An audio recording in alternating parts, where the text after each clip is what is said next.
নমস্কার। বিদ্যা মন্দির পরিবারে সবাইকে স্বাগত জানাচ্ছি।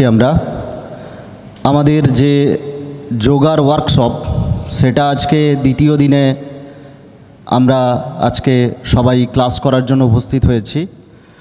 আজকে আমরা অত্যন্ত আনন্দিত।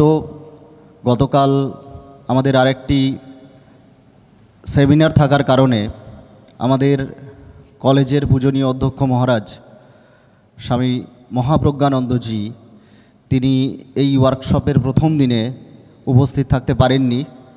আমরা তাকে প্লেসমেন্ট অ্যান্ড ক্যারিয়ার কাউন্সেলিং সেলের পক্ষ থেকে অনুরোধ করেছিলাম।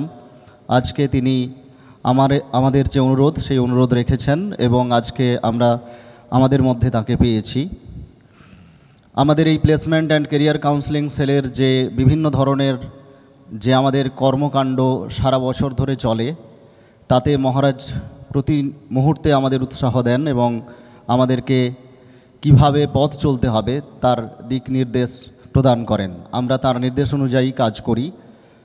আমরা আজকে তাকে পেয়েছি, সেই জন্য তাকে আমরা আমাদের প্লেসমেন্ট অ্যান্ড ক্যারিয়ার কাউন্সেলিং সেলের পক্ষ থেকে কৃতজ্ঞতা, প্রণাম এবং ধন্যবাদ জানাচ্ছি। এছাড়া আমাদের দ্বিতীয় দিনের আজকের যে এই আমাদের ওয়ার্কশপ, সেখানে আমাদের মধ্যে রয়েছেন আমাদের যিনি এই ক্লাসটা পরিচালনা করছেন, শ্রদ্ধেয় জয়ন্ত হোড় মহাশয়। তার পরিচয় গতকাল আমরা দিয়েছি। আপনারা তার ক্লাস গতদিন করেছেন, আজকেও তার ক্লাস করবেন। এছাড়া আমাদের মধ্যে রয়েছেন আমাদের প্লেসমেন্ট সেলের কোঅর্ডিনেটর মহারাজ পূজনীয় স্বামী ইন্দ্রেশানন্দজি মহারাজ। তিনি পুরো বিষয়টা পরিচালনা করছেন এই ওয়ার্কশপের। আমরা সরাসরি এবার আমাদের মূল অনুষ্ঠানে চলে যাব। আমরা এখন আমাদের পূজনীয় অধ্যক্ষ মহারাজকে অনুরোধ করব তিনি যদি আমাদেরকে কিছু বলেন। ওম নমো ভগবতে শ্রীরামকৃষ্ণায়। আমাদের এই যে দুদিনের ওয়ার্কশপ, তাতে অংশগ্রহণকারী প্রত্যেককে আমি নমস্কার এবং শ্রদ্ধা জানাই। আসলে যোগ এর অভ্যাস এটি ভারতবর্ষে অত্যন্ত প্রাচীন। জয়ন্তবাবুর কাছে আপনারা শুনেছেন, এটি একটি অত্যন্ত প্রাচীন শাস্ত্র। Rather we can say it's a very well established philosophical discipline. ভারতবর্ষে এই সাংখ্য এবং যোগ এই দুটি অত্যন্ত সম্পর্কিত দুটি দার্শনিক স্কুল। যোগের উদ্দেশ্য, আপনারা কিছু যোগ প্রাণায়াম ইত্যাদি অভ্যাস করেছেন, আপনাদের করা হচ্ছে। খালি আমি আপনাদের খুব সংক্ষেপে দুটি কথা বলতে চাই, খুব টেকনিক্যাল জায়গায় আমি যাব না। আমাদের পতঞ্জল যে যোগ দর্শন, প্রথমেই আমি আপনাদেরকে অনুরোধ করব, পতঞ্জল যোগ দর্শন যারা আপনারা ইচ্ছুক, এর অনেকগুলো গুরুত্বপূর্ণ টেক্সট আছে। যেমন ভোজবৃত্তি রয়েছে, ভোজরাজ বৃত্তি রয়েছে, এর ওপর রয়েছে মাঠর বৃত্তি। এখন কিন্তু এই জায়গাগুলোতে খুব টেকনিক্যাল ডিসকাশন আছে। খুব সহজ সরল অর্থে পতঞ্জল যে যোগ, প্রেমেশানন্দজি তার রচিত পতঞ্জল যোগ দর্শন, খুব সহজ এবং সাবলীল ব্যাখ্যা আপনারা পাবেন। মূলত যোগ শব্দটি এসছে ইউজ ধাতু থেকে, ইউজের যোগে, মনে রাখবেন। অর্থাৎ বেদান্তের মতে আত্মার সঙ্গে, জীবাত্মার সঙ্গে যে পরমাত্মার সংযোগ, বা বেদান্তে যেটিকে আমরা মোক্ষ বা মুক্তি বলি, একেবারে সেই অখণ্ডাকারা বৃত্তি এবং তার সাথে সাথে যে বেষ্টি অজ্ঞান সেটি নিবৃত্ত হয়ে যে আত্মজ্ঞান প্রকাশ হয়, এটি হচ্ছে বেদান্তের সমাধির সংজ্ঞা। কিন্তু যোগের যে সমাধি বা যে কারণে যোগ অভ্যাস করা হয়, সাংখ্যকার এবং যারা যোগ অভ্যাস করেছেন পতঞ্জলি যোগ, যে কারণে মূলত যোগ অভ্যাস করা হয় তার উদ্দেশ্য কিন্তু অত্যন্ত উচ্চ। যোগা চিত্তবৃত্তি নিরোধা, মনে রাখবেন, এটি হচ্ছে highest aim of practising yoga. প্রথমেই যেটি কথা বলা আছে, প্রথম প্রাথমিকভাবে চিত্তবৃত্তি নিরোধ। নিশ্চয়ই আমাদের জয়ন্তবাবু টেকনিক্যাল ডিসকাশন করেছেন কিছু, স্যার আপনি কিছু টেকনিক্যাল আলোচনা করেছেন নিশ্চয়ই। হোয়াট ইজ বৃত্তি, what is the inner content of বৃত্তি, অ্যান্ড পতঞ্জলি যেটাকে অসাধারণ ভাষায় বলছেন, যোগ অভ্যাস করার আগে কতগুলো থিওরিটিক্যাল জিনিস মনে রাখা প্রয়োজন। পতঞ্জলি যাকে বলছেন পঞ্চক্লেশ, ক্লেশ তার থেকে দুঃখ, রাগ, দ্বেষ, অভিনিবেশ, এগুলো খুব সহজ সাধারণভাবে আলোচনা নিশ্চয়ই আপনাদের এখানে হয়েছে। খুব সহজ সাধারণভাবে বুঝতে পারলে এটা মোটেই কিন্তু খুব জটিল নয়। যারা যোগ সম্বন্ধে গবেষণা করেছেন আচার্যরা, তারা অনেক গ্রন্থ লিখেছেন। আমি আপনাদেরকে আরেকটি গ্রন্থের কথা অবশ্যই বলবো, এটি অত্যন্ত প্রামাণ্য আরেকটি গ্রন্থ, সেটি হচ্ছে স্বামী হরিহরানন্দ আরণ্যের, এটি কলকাতা বিশ্ববিদ্যালয়ের বই, পতঞ্জল যোগ দর্শন। হরিহরানন্দ আরণ্য স্বামীর বই রয়েছে, সেখানে একটি চমৎকার টিকা রয়েছে, ভাস্বতী টিকা, আপনারা দেখতে পারেন, এই বই রয়েছে। কিন্তু সেখানে একটু টেকনিক্যাল ডিসকাশন আছে। খুব সহজ সাধারণ ভাষায় যোগের যে মূল কথাগুলি সেগুলি বুঝে নিতে হবে। পতঞ্জলি এই যে যোগ শাস্ত্র বা এই যে যোগ দর্শন, এর উদ্দেশ্যটি কী? বহু রকম সমাধির কথা বলা হয়েছে। প্রথমেই হচ্ছে সমাধিপাদ, তারপরে পতঞ্জলি যেটি ভীষণ গুরুত্ব দিয়েছেন, যেটি আমাদের রামকৃষ্ণ মঠ মিশনেও দ্বিতীয় যে অধ্যায়গুলি তাতে অত্যন্ত গুরুত্ব দেওয়া হয়েছে, সাধনপাদ। অর্থাৎ সাধনপাদে কিভাবে একজন মানুষ সাধনা করবেন সেই কথাগুলি বলা রয়েছে। সেখানে অষ্টাঙ্গ যোগের কথা, কিছু ক্রিয়া যোগের কথা নিশ্চয়ই জয়ন্তবাবু আপনাদের বলছেন, সেখানে হ্যাঁ সংক্ষেপে আলোচনা রয়েছে। সেটাই হচ্ছে কিন্তু যোগাভ্যাসের মূল কথা। আমি অত্যন্ত অল্প সময় আমাদের একটু আমরা পেছনে চলছি, আমি খালি একটি কথা আপনাদের বলে যাই, একদম core text from the core text of Patanjali. Patanjali বলছেন খুব সাধারণ ভাষায়, বলছেন হোয়াট ইজ ক্লেশা। তার আগে পতঞ্জলি আমাদের মনে করিয়ে দিচ্ছেন there are some components which we called as ভোগ বাসনা। ভোগ বাসনা শব্দটা পতঞ্জলির নিজস্ব। ভোগ বাসনা মানে হচ্ছে এই যে ধরুন আমরা we are doing lot of many activities driven by our instincts, আমরা আমাদের প্রবৃত্তি চালিতে অনেক কিছু করে ফেলছি। তার ওপর আমাদের কিন্তু নিজস্ব মন বা ইন্দ্রিয়, সেগুলোকে আমাদের যে প্রবৃত্তি চালিত হয়ে আমরা করছি, মন বা ইন্দ্রিয় সেগুলোকে নিয়ন্ত্রণ করতে পারছে না।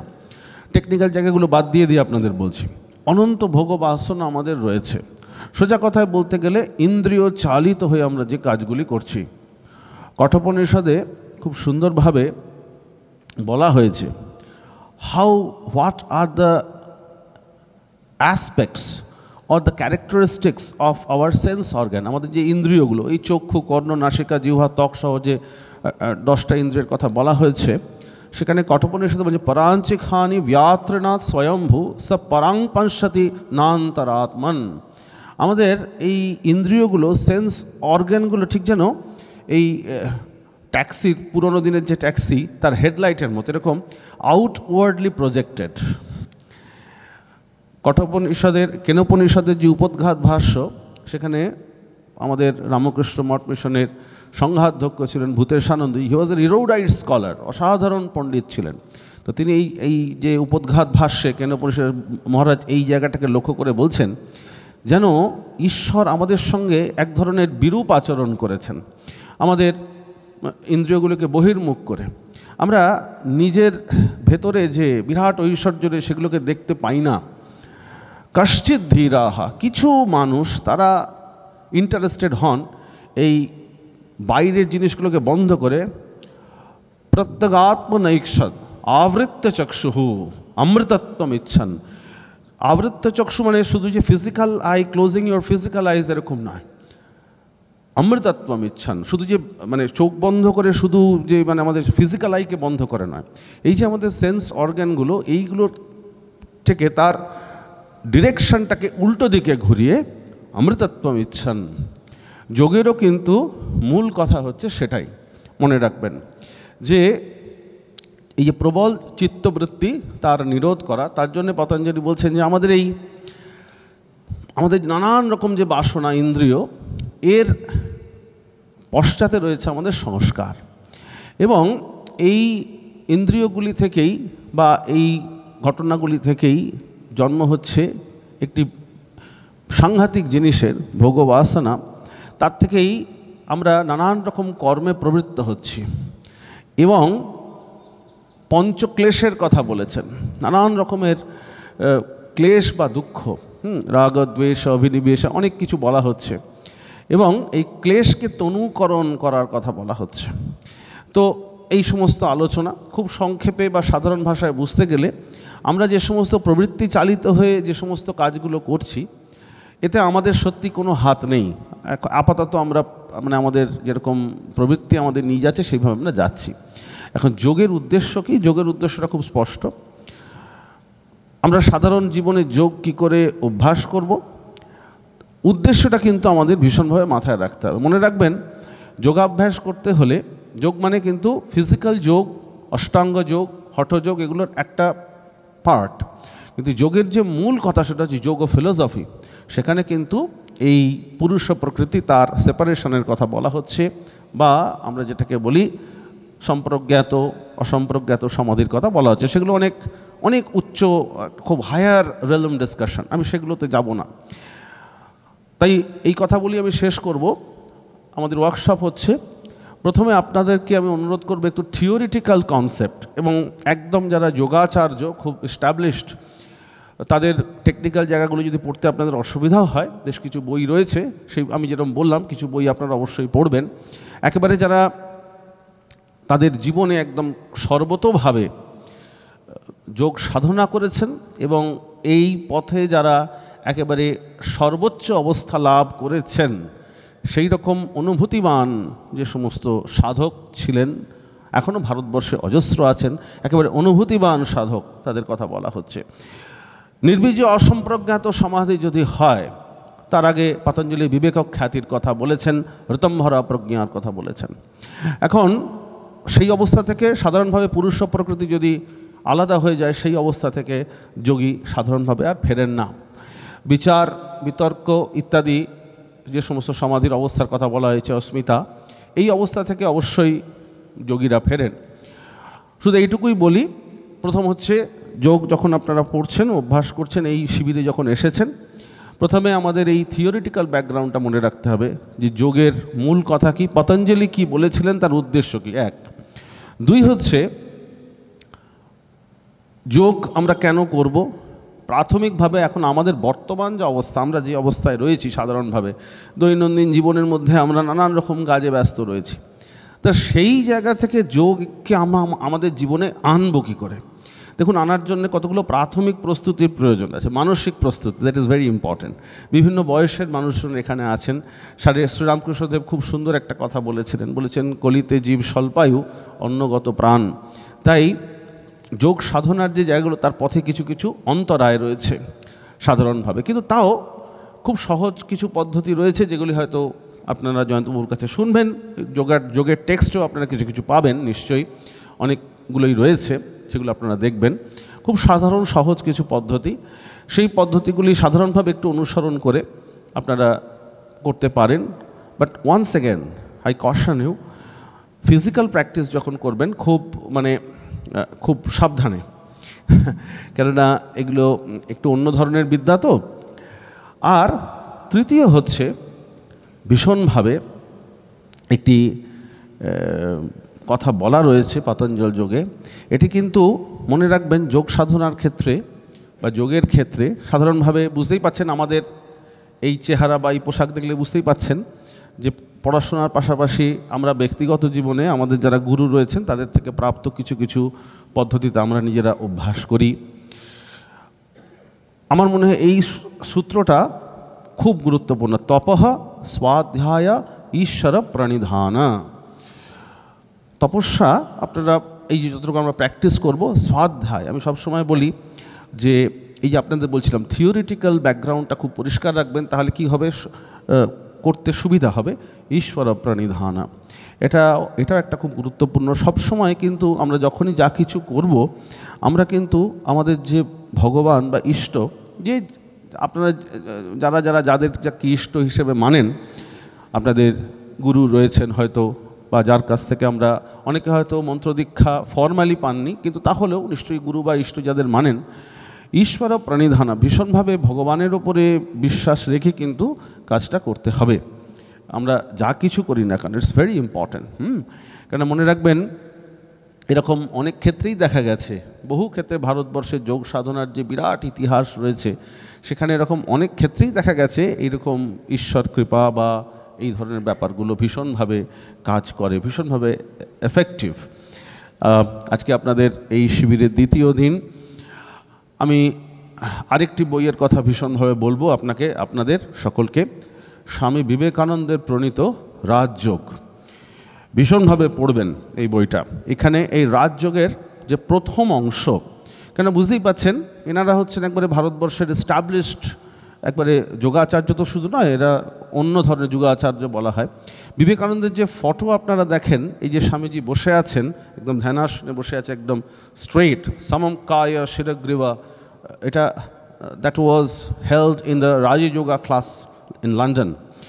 স্বামীজি যখন এই যোগ শেখাচ্ছেন, মানে কল্পনা করে নিন, just close your eyes and let us do a time travel, আমরা ফিরে যাই সেই লন্ডনে যেখানে স্বামীজি বসে আছেন, রাজযোগের ক্লাস হচ্ছে।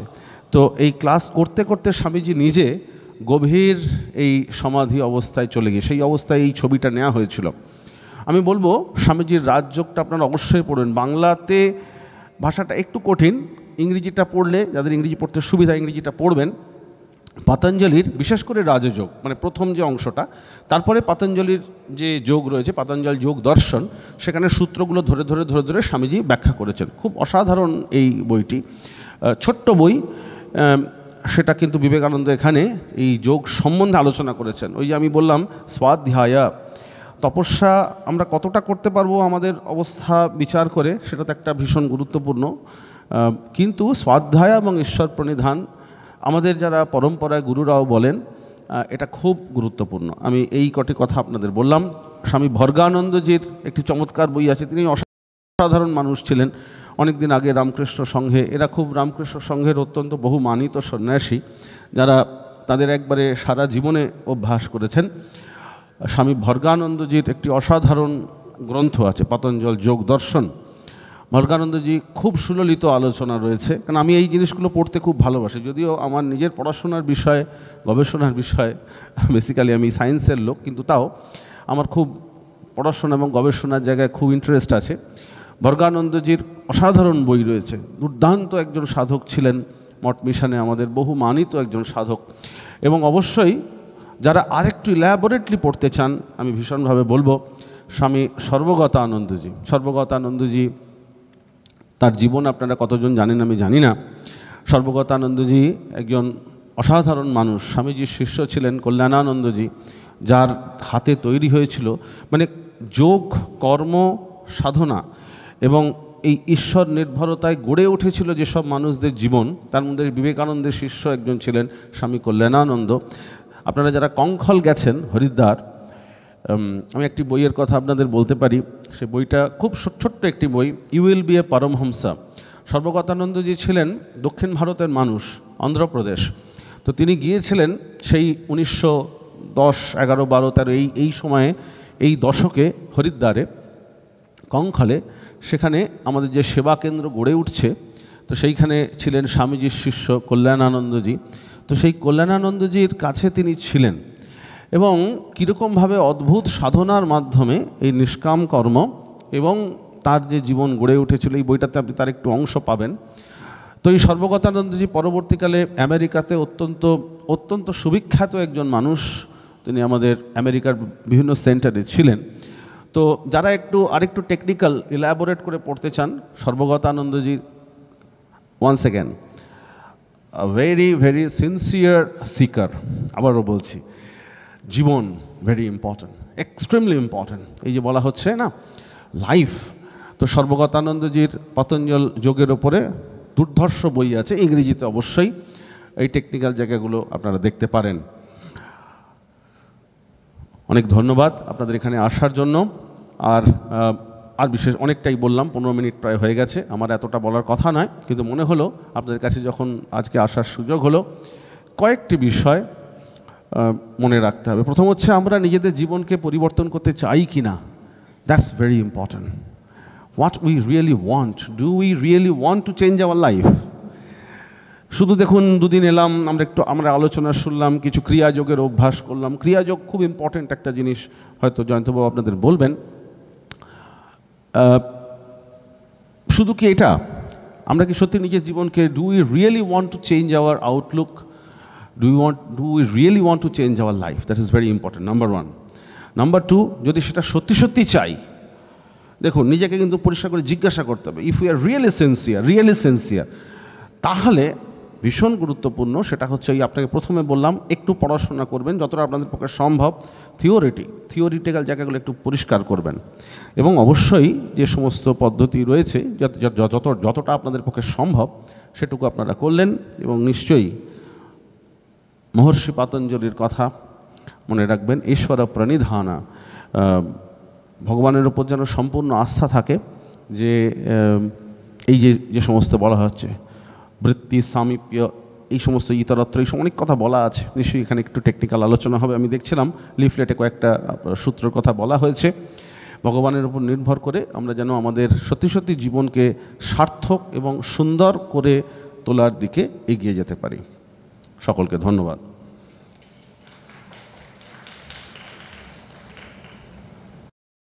মহারাজকে আমাদের সকলের পক্ষ থেকে আমরা আমাদের প্রণাম নিবেদন করছি। খুব সুন্দর করে মহারাজ যোগ দর্শন এবং আমাদের দৈনন্দিন জীবনে যোগের যে প্রাসঙ্গিকতা সেই বিষয়গুলো নিয়ে সুন্দর আলোচনা করলেন, তার অনুভবের কথা বললেন। আমরা খুবই সমৃদ্ধ হলাম।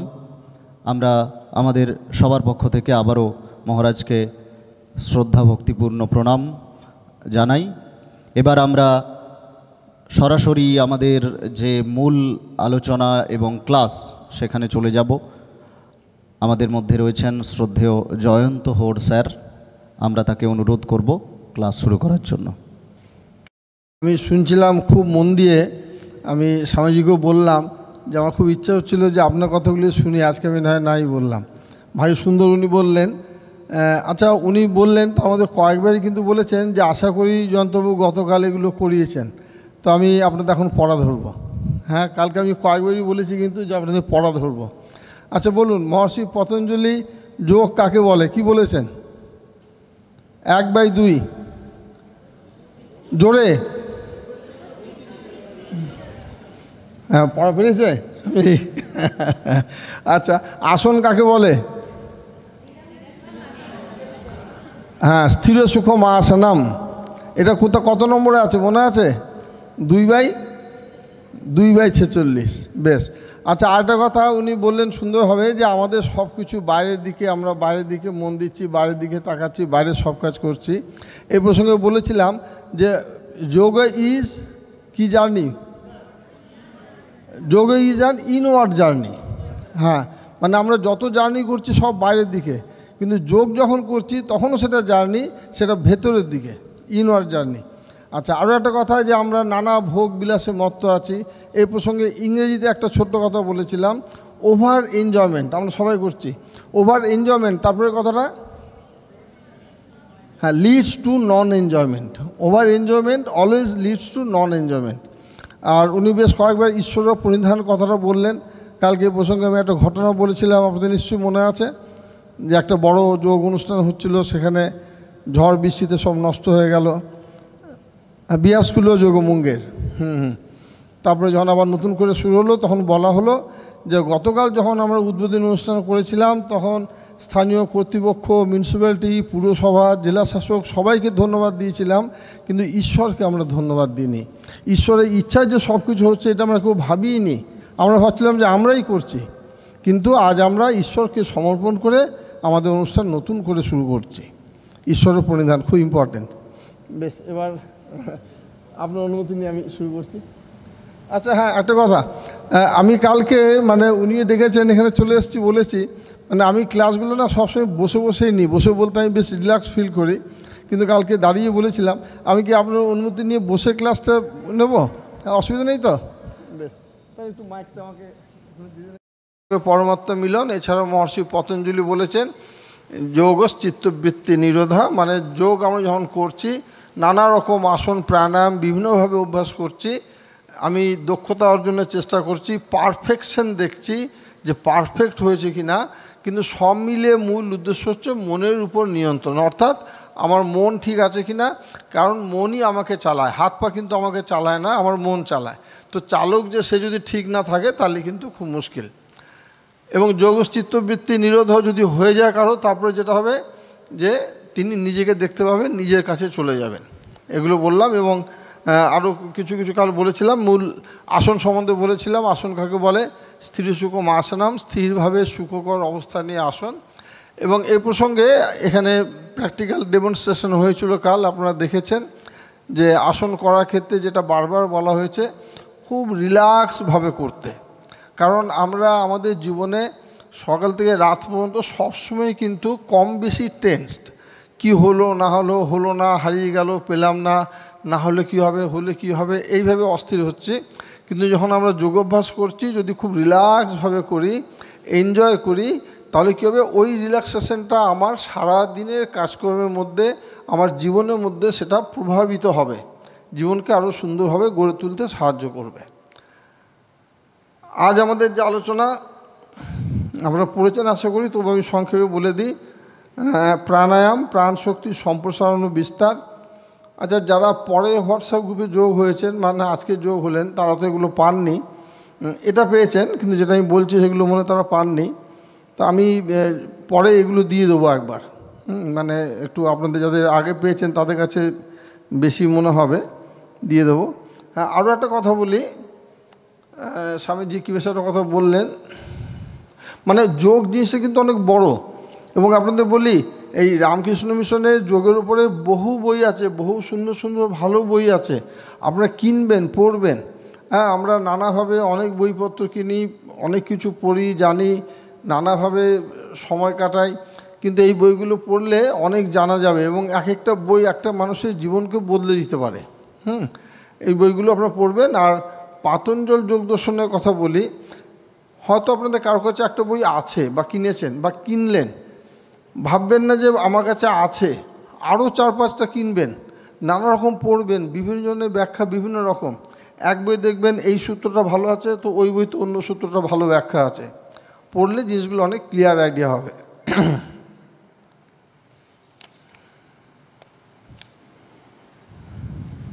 হ্যাঁ, যেটা বলতে যাচ্ছিলাম, যোগ একটা খুব বড় বিষয়। আমি একটা পোস্ট গ্রুপে দেব, একটা ছবি দেব, ছবিটা আজকে দিতে যাচ্ছিলাম যে একটু আলোচনা করে নিলে তারপরে দিলে আপনাদের বুঝতে সুবিধা হবে। জিনিসটা এরকম, আপনারা দেখেছেন বড় বড় বরফখণ্ড, মানে যেগুলোকে গ্লেসিয়ার বলে, বাংলায় হিমবাহ, সেগুলো যখন জলের উপর দিয়ে ভেসে যায়, কেউ হয়তো জাহাজে যাচ্ছেন, দেখলেন ওরে বাবা, ওই দেখ দূরে কি বিরাট বড় একটা বরফ ভেসে যাচ্ছে, বিশাল বড় বরফ ভেসে যাচ্ছে, কিন্তু ওই বরফটা আসলে কিন্তু তার 9 গুণ বড়। বরফের নিয়ম হলো জলের তলায় থাকে 9/10 অংশ, মানে 1/10 অংশ শুধু উপরে থাকে, বাকি সবটা থাকে জলের নিচে। তার মানে আমরা যেটা ওপরে দেখছি, দেখো ওরে বাবারে করছি, তার বেশিরভাগটা কিন্তু আছে জলের নিচে। তাহলে সবটা দেখলে আমাদের কী অবস্থা হবে? যোগ কিন্তু অনেকটা এরকম। যোগ একটা বিরাট জিনিস। আমরা তার আসনটাই দেখছি মেনলি, প্রাণায়ামও কিছু মানুষ করছেন, কিন্তু এইটা কি কমপ্লিট যোগ ভেবে বসে আছি, কিন্তু বাকি যে যোগটা সব জলের তলায় ওই বরফের মতো আমাদের অজানাই রয়ে যাচ্ছে সারা জীবন। এবং যারা আমরা যোগ করছি বলছি, যোগাভ্যাস করছি, যোগ চর্চা করছি, অনেকেই কিন্তু ওই আসনটাকেই যোগ চর্চা কমপ্লিট ভাবছেন, বা তার সঙ্গে একটু প্রাণায়াম, একটু মেডিটেশন, ব্যাস। কিন্তু যোগ শাস্ত্র বলতে যেটা যদি আমরা পড়ি, আমরা কিন্তু অনেক বেশি নিজেকে উন্নত করতে পারবো। ওই পোস্টটা আমি দেবো বিকেলেই, আজকে যদি হয় লাঞ্চ পিরিয়ডের সময় দিয়ে দেবো।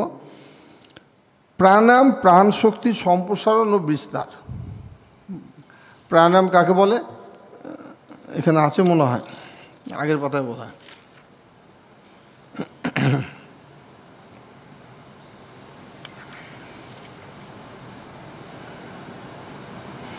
হ্যাঁ, না এখানে ওই ব্যাখ্যাটা নেই। প্রাণায়াম হচ্ছে প্রাণ প্লাস আয়াম, এই দুটো মিলে প্রাণায়াম। মানে প্রাণ মানে হচ্ছে প্রাণ শক্তি, আমার ভিতরে যে প্রাণ আছে, এই যে ভেতরে প্রাণ আছে এটা শুধু শ্বাস প্রশ্বাস চলছে এইটাই প্রাণ নয়। প্রাণ মানে কিন্তু আরও ব্যাপক অর্থে সেই প্রাণের আয়াম। আয়াম মানে বিস্তার, সম্প্রসারণ, আরও ইনক্রিজ করা, তাকে আরও শক্তিশালী করা হয় যে প্রক্রিয়ার দ্বারা, সেটা হচ্ছে প্রাণায়াম। প্রাণযুক্ত আয়াম সমান প্রাণায়াম। এবং এই যে প্রাণযুক্ত আয়াম প্রাণ শক্তিকে আরও বাড়ানো, তো এখানে একটা মনে হতে পারে যে প্রাণ শক্তিকে আবার বাড়ানো কী করে যায়? প্রাণ তো একটাই প্রাণ, তাকে বাড়বে কি করে? আমার গায়ের জোর বাড়াতে পারি, মনের জোর বাড়াতে পারি, ব্রেনের ইনফরমেশন পাওয়ার বাড়াতে পারি, কিন্তু প্রাণ শক্তিকে বাড়ানো যায়?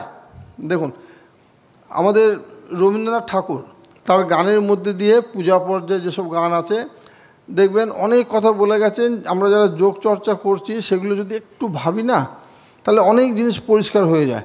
প্রাণ ভরিয়ে দিশা হরিয়ে মোরে আরো আরো আরো ধাও প্রাণ। আচ্ছা, একটা প্রাণ তো ওনার ভিতরে রয়েছে, আরও প্রাণ চাইছেন কেন? কি করবেন নিয়ে? মানে আরও প্রাণ শক্তি দাও।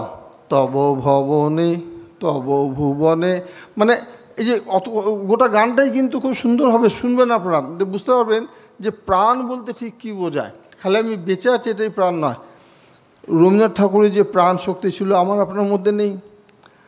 প্রাণ শক্তির জোরেই উনি এত কিছু করেছেন। উনি জীবনে যেভাবে দুঃখ কষ্ট পেয়েছেন, জ্বালার যন্ত্রণা সহ্য করেছেন, নিকট আত্মীয়দের মানে অপমান সহ্য করেছেন, এরকম খুব কম মানুষের জীবনে হয়। এগুলো সব সহ্য করেও উনি প্রভুর কাছে প্রার্থনা করেছেন যে আমাকে আরও আরও প্রাণ দাও, মানে আরও শক্তি দাও, প্রাণ শক্তি দাও। এই প্রাণ শক্তি আমরা পেতে পারি প্রাণায়াম অভ্যাসের মাধ্যমে, যদি ঠিক ঠিক মতন করি। মানে যে কোনোভাবে করলাম, নাক টিপলাম, জোরে জোরে নিলাম, ছাড়লাম, তাহলে কিন্তু সেম রেজাল্ট পাবো না। যেটা ধীরে সুস্থে ঠিক নিয়মে করলে পাওয়া যেতে পারে, সেটা পাওয়া যাবে না। এখানে দেখুন আজকে যেগুলো আছে, শ্বসনতন্ত্র শক্তিশালী ও অধিক কর্মক্ষম হয়। প্রাণায়াম যেহেতু শ্বাস প্রশ্বাসের একটা অ্যাক্টিভিটি, ক্রিয়া, কাজে এটা তো হবে খুব স্বাভাবিক। আমাদের রেসপিরেটরি সিস্টেম ভালো হবে, অনেক কর্মক্ষম হবে। আমাকে অনেকেই কালকে রাত্রে হোয়াটসঅ্যাপ গ্রুপে আমি লিখেছিলাম যে আপনাদের কোনো প্রশ্ন থাকলে পাঠাবেন, অনেকেই পাঠিয়েছেন, সেগুলো আমি আলোচনা করব এক এক করে। আগে প্রাণায়াম নিয়ে একটু বলে নিই। এই প্রাণায়ামে, হ্যাঁ এই পরেরটাই, এটাই বলতে যাচ্ছিলাম, স্নায়ুতন্ত্রকে শান্ত ও সুগঠিত করে। আমরা যখন নানা কাজে ব্যস্ত, নিজেকে টেন্সড করছি, তখন ওই স্থির সুখম আসনম এটা যদি মেনে চলি, তাহলে আমাদের মধ্যে রিল্যাক্সেশন আসবে। প্রতিদিন আমরা একটা রিল্যাক্সেশনের উপাসনা করছি, মানে যোগ অভ্যাস করছি, মানে আসন প্রাণায়াম করছি ভাববেন না, আমি যোগের উপাসনা করছি। যেমন প্রার্থনা করি, পূজা করি, মন্ত্র পড়ি, ওরকম শরীরের উপাসনা করছি, যোগের উপাসনা করছি, এরকম মনোভাব নিয়ে যোগ করতে হবে। এই যে কথাটা আমি বললাম উপাসনা করছি মনোভাব নিয়ে করতে হবে, মানে আমাদের সেন্টারে, বর্ধমান যোগ সেন্টার যেখানে ক্লাস হয়, সেখানে এক ব্যক্তি দেখেছি তিনি যে যোগাভ্যাস করেন ওই উপাসনা মনোভাব নিয়ে করেন, এবং করে তিনি অনেক ভালো আছেন। তাকে আমি অনুরোধ করেছিলাম আজকে আসার জন্য, তিনি এসেছেন, তিনি ব্যায়াম দেখাবেন। আমাদের মহাদেব শীল, আপনি কোথায় আছেন দেখছিলাম, হ্যাঁ উনি রয়েছেন, উনি কিছু ব্যায়াম দেখাবেন, বয়স 60-এর ঊর্ধ্বে, কিন্তু ওই উপাসনা জ্ঞানে ব্যায়াম করেন উনি। মানে আমি দেখেছি অনেক হয়তো কথা বলছে, গল্প করছে, উনি কিন্তু নিজের কাজ ঠিক মতো করে যাচ্ছেন, আমাকে যেটা জিজ্ঞাসা করছেন, জেনে নিচ্ছেন, সুন্দরভাবে করে যাচ্ছেন। সেই উপাসনা মনোভাব নিয়ে যখন আমি প্রাণের উপাসনা করব, প্রাণায়াম, সেটা প্রাণায়াম হলো প্রাণের উপাসনা, প্রাণ শক্তির উপাসনা। আমাদের বেদে বলছে প্রাণায়াম পরম তপ, প্রাণায়াম হলো সর্বশ্রেষ্ঠ তপস্যা। এখানে তপস্যা শব্দটাকে যদি আমি একটু ভাঙি, ধরুন আমরা যে কোনো কাজ করছি জীবনে, সেটাকে যদি তপস্যা জ্ঞানে করি, চাষবাস করছি, ব্যবসা করছি, পড়াশোনা করছি, চাকরি করছি, কোনো কারখানা চালাচ্ছি, যেটাই করি তপস্যা, বা আমি কোনো পূজা পাঠ এই জাতীয় জিনিস করছি, গুরুদেবের কাছে গেছি, মন্ত্র নিচ্ছি, দীক্ষা নিচ্ছি, সব করছি। বেদে বলা হচ্ছে যত রকম তপস্যা আছে, মানে যেখানে তুমি তপস্যার মাধ্যমে কিছু একটা পেতে চাইছো আগামী দিনে, এই তপস্যার মাধ্যমে আমি এটা পাবো, এই লাভটা হবে, এটা করলে পুণ্য হবে, পুণ্য হলে কী হবে, আমার স্বর্গবাস হবে, আমি স্বর্গে যাব মৃত্যুর পরে, এখন নয়, আমার স্বর্গবাস হবে, আমি স্বর্গে যাব। তো বেদে বলা হচ্ছে এই যত রকম তপস্যা আছে তার মধ্যে প্রাণায়াম হলো সর্বশ্রেষ্ঠ তপস্যা। খুব ভালো করে জিনিসটা খেয়াল রাখবেন, বা লিখে নিন এই কথাটা, এটা লেখা নেই কাগজে। প্রাণায়াম হলো সর্বশ্রেষ্ঠ তপস্যা, মানে এই কথাগুলো লেখা থাকলেও আপনার অনেক কথা মনে পড়ে যাবে বা এর উপরে চিন্তা করার সুযোগ আসবে। কেন সর্বশ্রেষ্ঠ?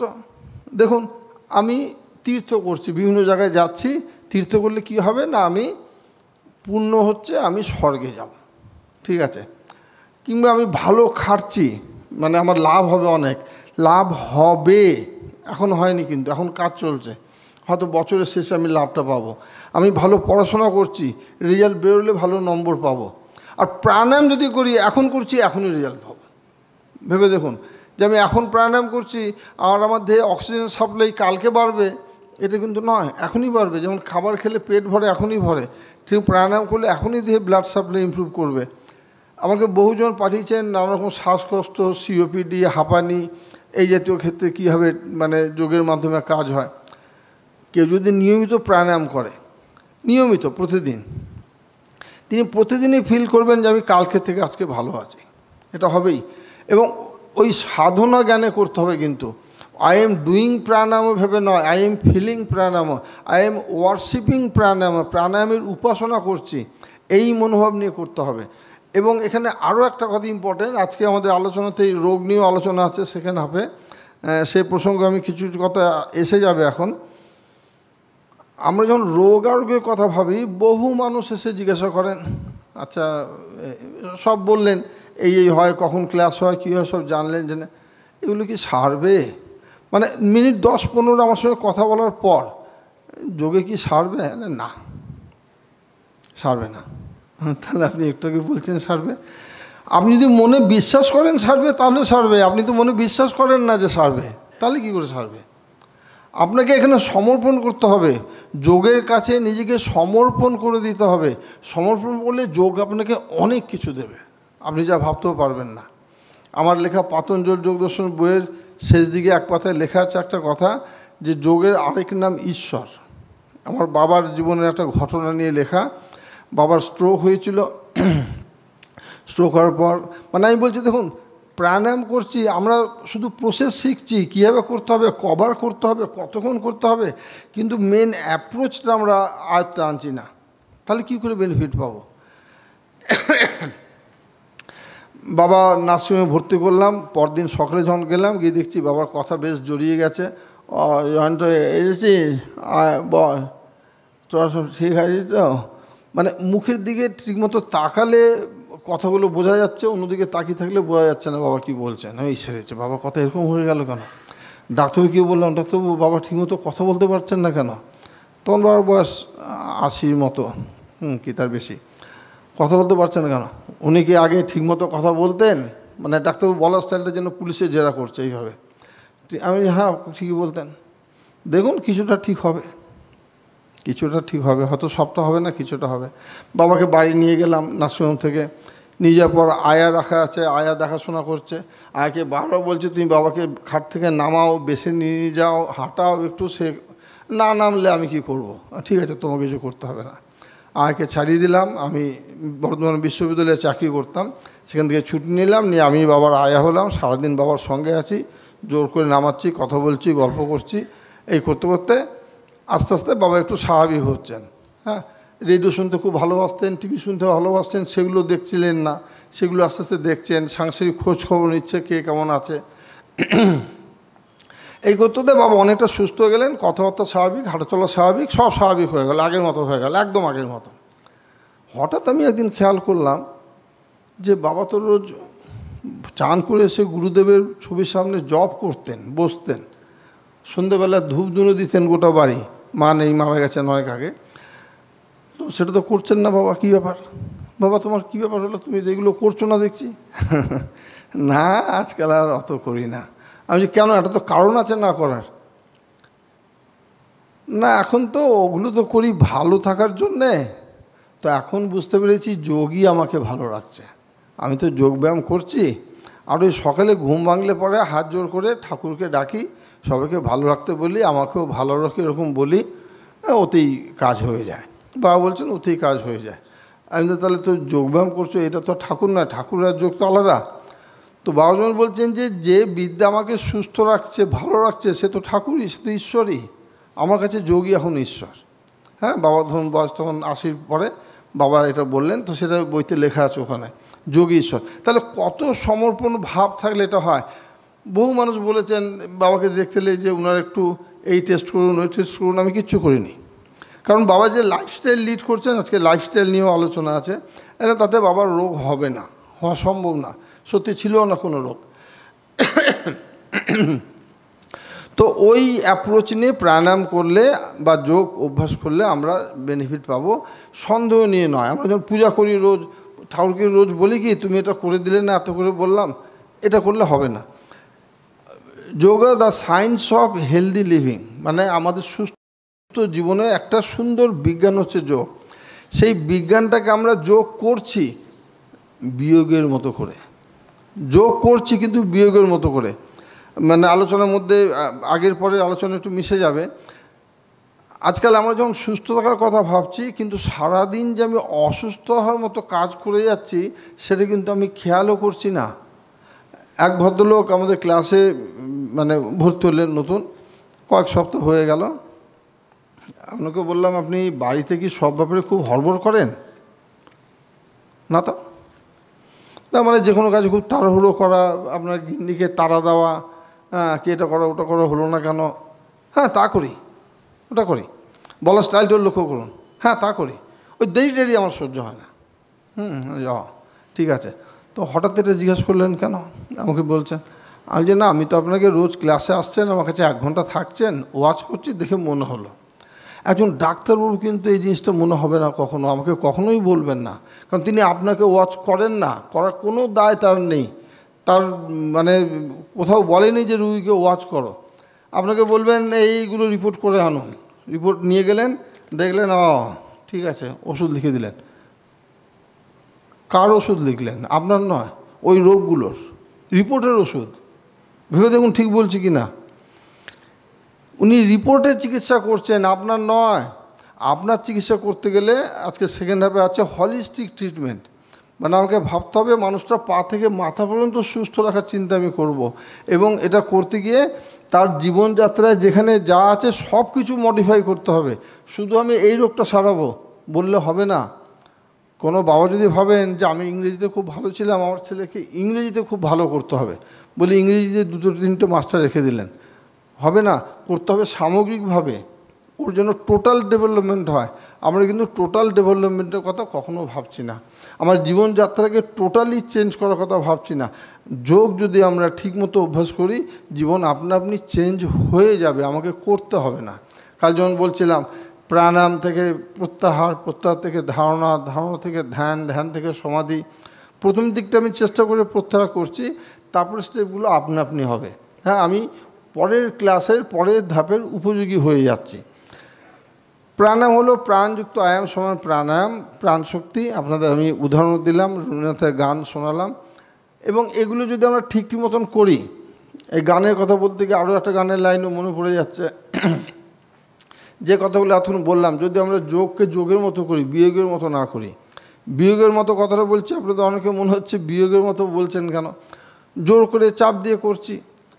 আমি আপনাদের যে গ্রুপটা আছে 2-1টা যদি পেয়ে যাই মোবাইলে, ছবি দেব, কিভাবে জোর করে করাচ্ছে, দেখলে আপনাদের কান্না পেয়ে যাবে। এই বাবা এইভাবে করাচ্ছে কেন, তো মরে যাবে ছেলেটা, এরকম মনে হবে আপনার। অত ট্রেনা করাচ্ছে, এবং ট্রেনার তার জন্য গর্ববোধ করছে যে আমি খুব টাফ ট্রেনিং করি, ছেলেমেয়েদের খুব খাটাই।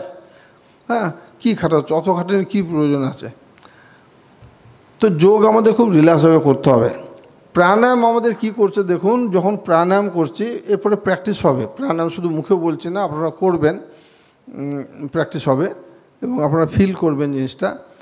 প্রাণায়াম যখন আমরা করছি তখন কিন্তু আমাদের দেহে মনে একটা খুব সুন্দর সুদিং এফেক্ট আসছে। সুদিং এফেক্ট মানে কি না, শান্তকরণ প্রক্রিয়া। এই যে এখানে আছে, স্নায়ুতন্ত্রকে শান্ত ও সুগঠিত করে। যখনই আপনি রিল্যাক্সড হয়ে গেলেন, শান্ত হয়ে গেলেন, মানে আপনার দেহ মন কিন্তু একটা সাদা পাতা হয়ে গেল। মানে সেখানে যা খুশি লেখা যাবে, যা খুশি করা যাবে। একটা ব্ল্যাকবোর্ড, সেখানে যদি আগে থেকেই অনেক কিছু লেখা আছে, আমরা নতুন করে লিখতে পারবো না, সেটা মুছতে হবে। ওই মোছার কাজটা প্রাণায়াম করে দেয়, মানে আপনাকে পরিষ্কার করে দিল। আপনি এবার নিজের মতো সেই মতো ভাবুন, চিন্তা করুন, কাজ করুন, আপনাকে সেই স্বাধীনতা আপনি পেয়ে গেলেন। কিন্তু যতক্ষণ আমি ঠিক মতো প্রাণায়াম না করছি, ঠিক মতো আসন না করছি, while I am only doing asanas, doing pranayama, doing কথাটা কাল ব্যাখ্যা করেছি, মানে আমি করছি, চেষ্টা করে করছি, উইথ এফার্ট করছি, তখন কিন্তু আমি বেনিফিট পাবো না। এগুলো সব এফার্টলেস হতে হবে। এখানে একটা সুন্দর কথা আছে, কাল আমি বলিনি, প্রযত্ন শৈথিল্যানন্ত সমাপত্তি ভাব বলেছিলাম। প্রযত্ন শৈথিল্য মানে খুব রিল্যাক্সভাবে করতে হবে, যেটা সহজ পশ্চিমাত্তনাসনে আপনারা দেখলেন। ওখানে একটা শব্দ লিখে রাখুন, আসন করতে হবে, একটু লিখে নিন, লেখাগুলো ছোট ছোট থাকলে ভালো হবে। এটা করার সময় আমি কিছু লিখেছি। আসন অভ্যাসের সময় বা আসন করার সময় যেটা লিখুন, এক ধরনের চেষ্টাহীন চেষ্টা। আচ্ছা, আপনাদের এটা দেওয়া হয়েছে, এর ভেতরে কাগজ পেন আছে, হয়তো অনেকে খেয়াল করেননি, বের করে লিখতে পারেন। চেষ্টাহীন চেষ্টা, এই কথাটা একটু দুদিকে কোট দিয়ে লিখুন, চেষ্টাহীন চেষ্টা। আসন অভ্যাসের সময় এক ধরনের চেষ্টাহীন চেষ্টা, আমি বুঝিয়ে দিচ্ছি কথাগুলো মানে, বা চেষ্টাহীন চেষ্টা বা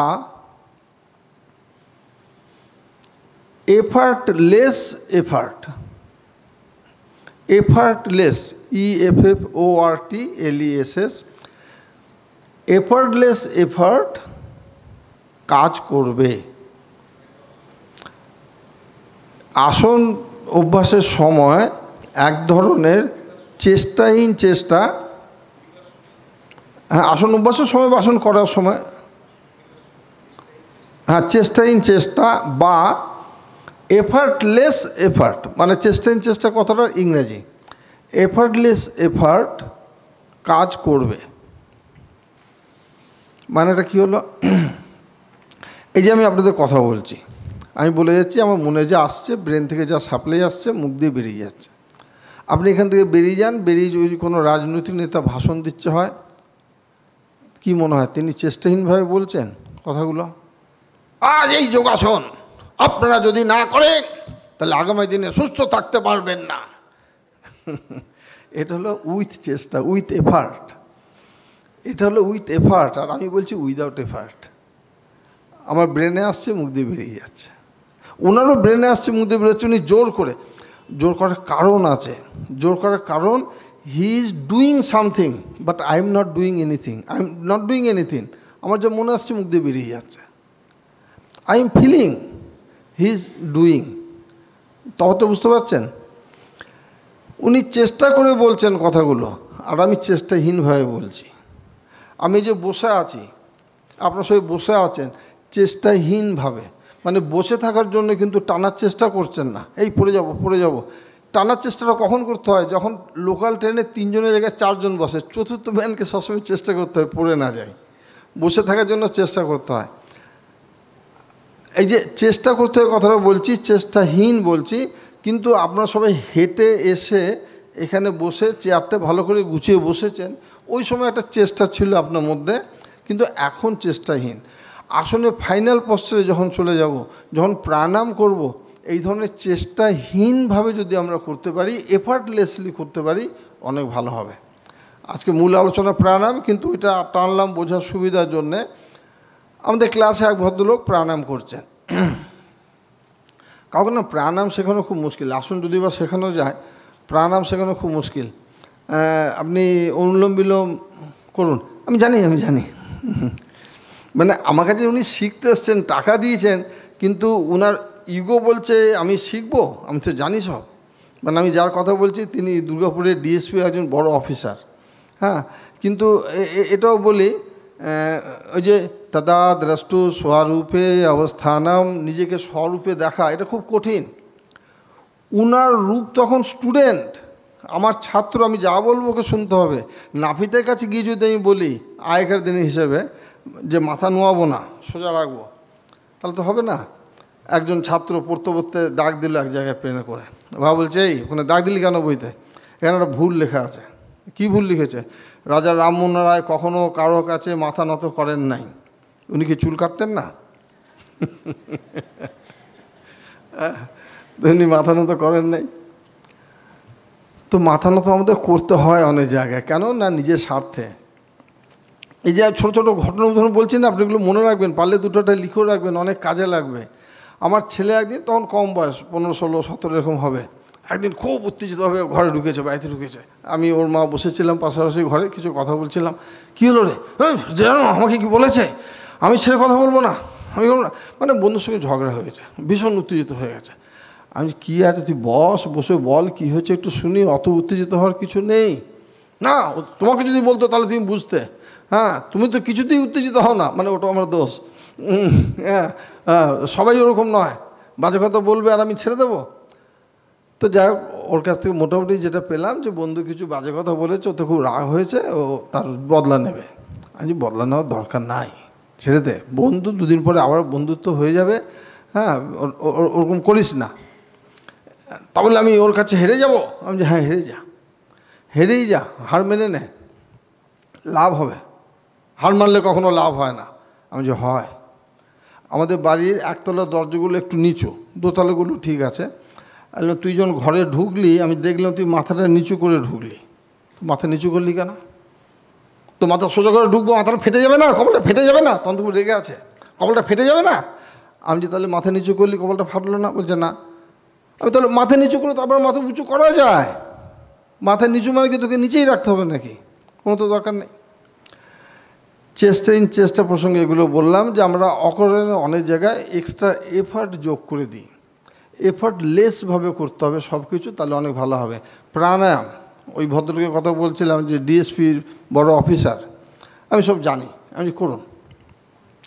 তিনি করতে নিয়েছেন, ঠিক সেই সময় আমাকে কেউ একজন ডাকছেন, মানে কেউ একজন মানে বেশ বিশিষ্ট কেউ আসার কথা ছিল। তাহলে আপনি করুন, আমি একটু কথা বলে আসছি। বাইরে দাঁড়িয়ে আছেন এক ভদ্রলোক, আর ঘরেই কয়েকজন আমার সিনিয়র স্টুডেন্ট ছিল, ওদেরকে বললাম তোমরা একটু দেখো, আমি আসছি। 2 মিনিট কথা বলে চলে এলাম। করেছেন? হ্যাঁ করেছি। আমি যে ওদেরকে জিজ্ঞেস করলাম উনি ঠিক করেছেন? না, উনি ভুল করছেন, ঠিক করছেন না। না, আমি ঠিকই করেছি। ভদ্রলোক একটু অফেন্ডেড হলেন যাকে বলে। আমি যে ওনার কী ভুল হয়েছে? উনি খুব জোরে জোরে শ্বাস নিচ্ছেন, ছাড়ছেন। আমি যে আপনি জোরে জোরে নিচ্ছেন? না, জোরে নেবো কেন? যে ছেলে পড়ায় ফাঁকি মারে সে নিজে জানে পড়ায় ফাঁকি মারছে, সে দুনিয়া লোক জানে, বাবা মা জানে, সে বলে আমি ঠিকই পড়ছি। রেজাল্ট বলবে পড়েছি কি পড়েনি, কিন্তু সে জানে আমি ঠিকই পড়ছি। ভদ্রলোককে আমি বুঝতে পারলাম উনি কীভাবে করছেন। দেখবেন বেশিরভাগ মানুষ সেভাবে করে, প্রাণায়াম করতে বললেই মানে এমনভাবে হাওয়া টানে যে হাওয়া ঢুকবে না, আর আমিও ছাড়বো না, দেখবো কী করে না ঢোকে। হ্যাঁ, মনের জন্য আমি যুদ্ধ করছি হাওয়ার সাথে। তো আমি ওনাকে আর কোনো ঝামেলা গেলাম না, আপনি ভুল করেছেন বললাম না, বললে ওনার প্রেস্টিজে লেগে যাবে। তাহলে ঠিক আছে আমি করছি, আপনি দেখুন যে আপনিও কি এইভাবে করেছিলেন, বলে আমি শুরু করলাম অনুলোম বিলোম নিঃশব্দে। এইভাবে নিলাম, নিয়ে আস্তে আস্তে ছাড়লাম, আবার নিলাম, ছাড়লাম, একবার কমপ্লিট হলো।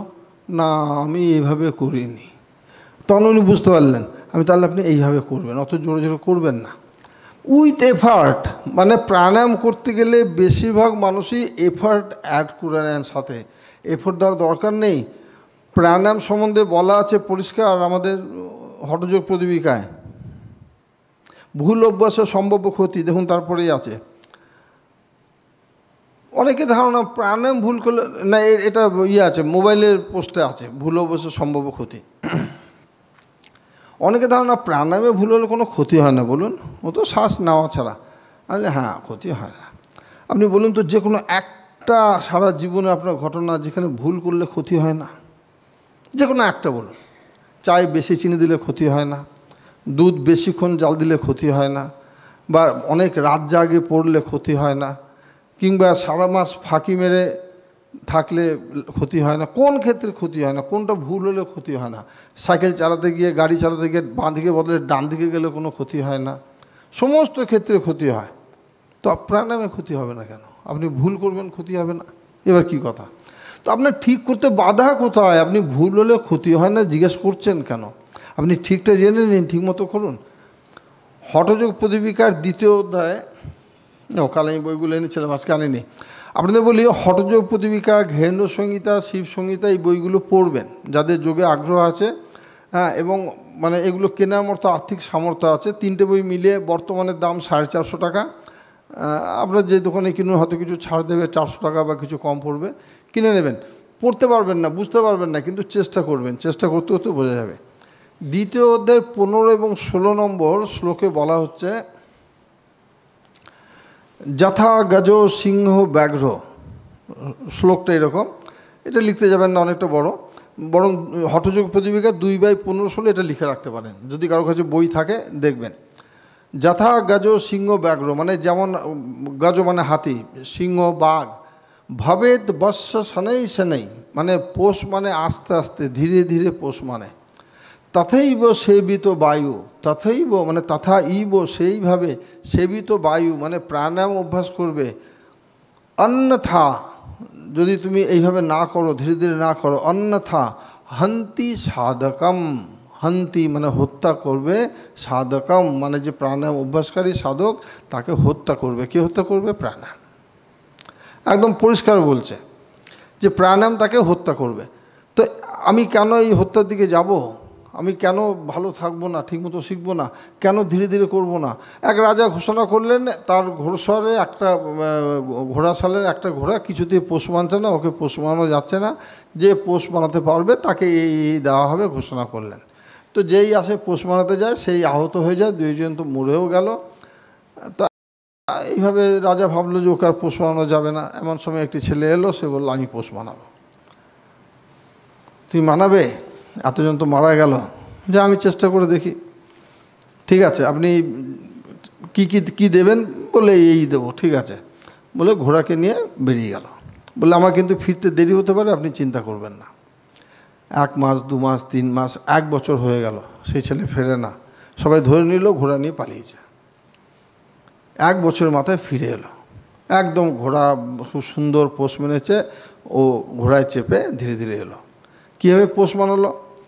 না, ঘোড়ার সঙ্গে সঙ্গে থেকেছে, ঘোড়া যা বলছে, যেভাবে করছে, যা করছে সবেতেই সে রাজি, কোনোটাই বিপরীত আচরণ করছে না, যে তোমাকে এই করতে হবে, ওই করতে হবে, এদিকে যেতে হবে, আসতে চলতে হবে, এরকম না। এই করতে করতে ঘোড়ার সঙ্গে বন্ধুত্ব হয়ে গেল ওর। যখন বন্ধুত্ব হলো, এক সময় কী হলো, ঘোড়া তখন এর কথা শুনতে লাগলো যে এ তো আমার বন্ধু। তো শুনতে শুনতে আস্তে আস্তে ঘোড়া পোষ মানলো। বলছে প্রাণায়াম এইভাবে করতে হবে, অন্যথা হন্তি সাধকাম, তোমাকে ধীরে সুস্থ ভালোভাবে শিখতে হবে। কি করতে হবে, কীভাবে করতে হবে আমি একটু করেই বলবো। মধুবাবু আপনি সেকেন্ড হাফে দেখাবেন ব্যায়াম, অসুবিধা নেই তো? মানে 2টোর পরে? ও ও তখন তো সরি, হ্যাঁ না আগেই, তাহলে আগেই দেখাবেন। আপনি তাহলে রেডি হন, এই চলে আসুন এদিকে, রেডি হয়ে যান। হ্যাঁ, এটা গেল 15-16। তারপরেটা বলা হচ্ছে, এই তারপরেটা শুরুটা মনে পড়ছে না যে,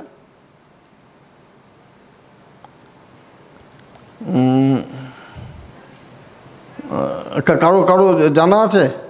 প্রাণায়ামেন, হ্যাঁ প্রাণায়ামেন যুক্তেন, হ্যাঁ প্রাণায়ামেন যুক্তেন সর্বরোগ ক্ষয় ভবেৎ, মানে প্রাণায়ামেন যুক্তেন মানে প্রাণায়ামকে যদি যুক্তিসঙ্গতভাবে ঠিক মতন করে, প্রাণায়ামেন যুক্তেন সর্বরোগ ক্ষয় ভবেৎ, সমস্ত রোগ ক্ষয় হয়ে যাবে প্রাণায়াম যদি ঠিক মতন কেউ করে। কী করে ক্ষয় হবে? আপনি বলবেন সব রোগ সেরে যাবে। হ্যাঁ সারবে। হলিস্টিক ট্রিটমেন্ট, প্রাণায়াম আপনার পা থেকে মাথা পর্যন্ত গোটাটাকে চেঞ্জ করে দেবে। এবং আমাদের সেকেন্ড হাফে আছে যে রোগ সারে কীভাবে, রোগ সারে কীভাবে তখনই বলবো। আপনার টোটাল চেঞ্জ হয়ে যাবে, এবং চেঞ্জ হয়ে গেলে রোগ থাকতে পারবে না। রোগ থাকবে কোথায়?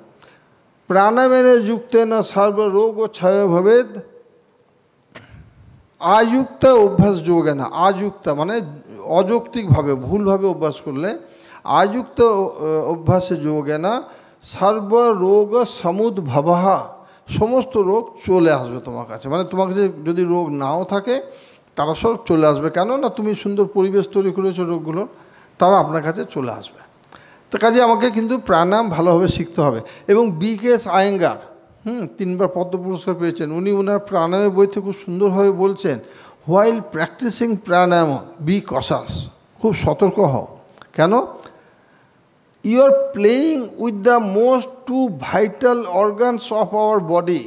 তুমি আমাদের দেহের সবচেয়ে গুরুত্বপূর্ণ 2টো অর্গান নিয়ে খেলা করছো, হার্ট অ্যান্ড লাংস, হৃৎপিণ্ড ও ফুসফুস, এই দুটো নিয়ে তুমি খেলা করছো। খেলা বলতে এখানে গেম নয়, মানে যেমন I am playing with guitar, মানে গিটার নিয়ে খেলা করছি নয়, গিটার বাজাচ্ছি, সেরকম যখন তুমি যোগ অভ্যাস করছো এই দুটোকে নিয়ে করছো। দেখুন এগুলো কিন্তু কোনো ভয় দেখানো নয়, এটা হচ্ছে যে আমাকে এই বিষয়ে শিখে নিতে হবে। আমি সব জানি, ওই ভদ্রলোকের মতো সব জানি করলে হবে না। বেশ, এবার আপনারা একটু প্রাণায়াম অভ্যাস করবেন সবাই, কারণ উনি যেটা বললেন ঠিকই, যে খাওয়ার পরে উনার অসুবিধা হবে, আপনাদেরও অসুবিধা হবে। কি করবেন আমি বলছি, খুব সহজ জিনিস, আপনারা খুব মন দিয়ে করবেন, মন দিয়ে করবেন, কথাটা খেয়াল রাখবেন এবং সবাই করবেন, কেউ না করা করবেন না। ঠিক আছে, আমি দেখছি কি হচ্ছে, দেখি মজা দেখছি, এইভাবে করবেন না। হ্যাঁ, ব্যাগটায় গোছাতে হবে না তো, হ্যাঁ ঠিক আছে, পাশে রাখুন ঠিক করে।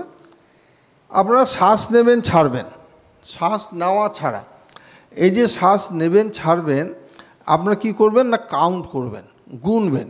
মানে এই নিলাম, ছাড়লাম, একবার হলো, আবার নিলাম, আবার নিলাম, ছাড়লাম, 3বার হলো। এইভাবে মনে মনে গুনে যাবেন, আমাকে বলতে হবে না, মনে মনে গুনবেন। আপনি একটু বসুন, এই এখানে চেয়ার আছে, এখানে বসতে পারেন, বা ওখানে, হ্যাঁ এখানটা বসুন, ওখান থেকে আমাকে দেখা হয়ে যাবে। আপনারা এইভাবে গুনবেন খালি, আর কিছু না। পরে আমি বলছি যাবো না, তখন চেয়ারটা একটু এগিয়ে আনুন, ওই লাল চেয়ারটা বা যে কোনো একটা চেয়ার।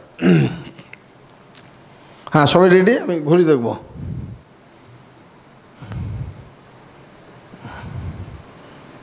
এসেছে, ঘড়ি দেখবো বললাম, এই এটাতে তো আবার এই মলয় তোমার রিস্ট ওয়াচ কী বলে, স্টপ ওয়াচ থাকলে একটু দিই না। পেয়ে গেছি, এটা তো আমি খুঁজে পাই না, পেয়ে গেছি। হ্যাঁ, আমি স্টার্ট বলবো, স্টার্ট বললে আপনারা শুরু করবেন, স্টপ বললে থেমে যাবেন, মনে মনে গুনবেন কবার হলো। যখন জিজ্ঞাসা করব তারপরে বলবেন, বলার জন্য ব্যস্ত হবেন না, কারণ অনেকজন আছেন সবাই একসঙ্গে বললে কোনোটাই শোনা যাবে না। আবার বলে দিই, সোজা হয়ে বসুন, বেশ লম্বা শ্বাস নেবেন, ছাড়বেন, কাউন্ট করবেন, গুনবেন কবার হচ্ছে। সবাই রেডি? আমি প্রথমে বলবো শ্বাস ছাড়ুন, তারপরে বলবো নেওয়া শুরু করুন, তখন সময় দেখা শুরু হবে। হ্যাঁ, সবাই শ্বাস ছেড়ে দিন। এবার আপনারা ধীরে ধীরে শ্বাস নেওয়া শুরু করুন, স্টার্ট। হ্যাঁ, গুনবেন, টোটাল শ্বাস নেওয়া হয়ে গেল। যখন ছাড়ছেন 2 নাকে নেবেন, 2 নাকেই ছাড়বেন, হাত দুটো কোলের ওপর বা পায়ের ওপর থাকবে, শ্বাস নেবেন, ছাড়বেন, মনে মনে কাউন্ট করুন কবার হচ্ছে।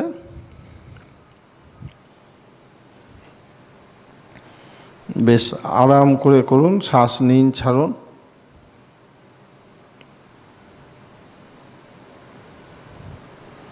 গুনতে ভুলবেন না, মনে মনে গুনবেন। আর এই সময় কথা বলবেন না, কিছু প্রশ্ন করলেও আমি উত্তর দিতে পারবো না। বেশ আরাম করে গুনে যান।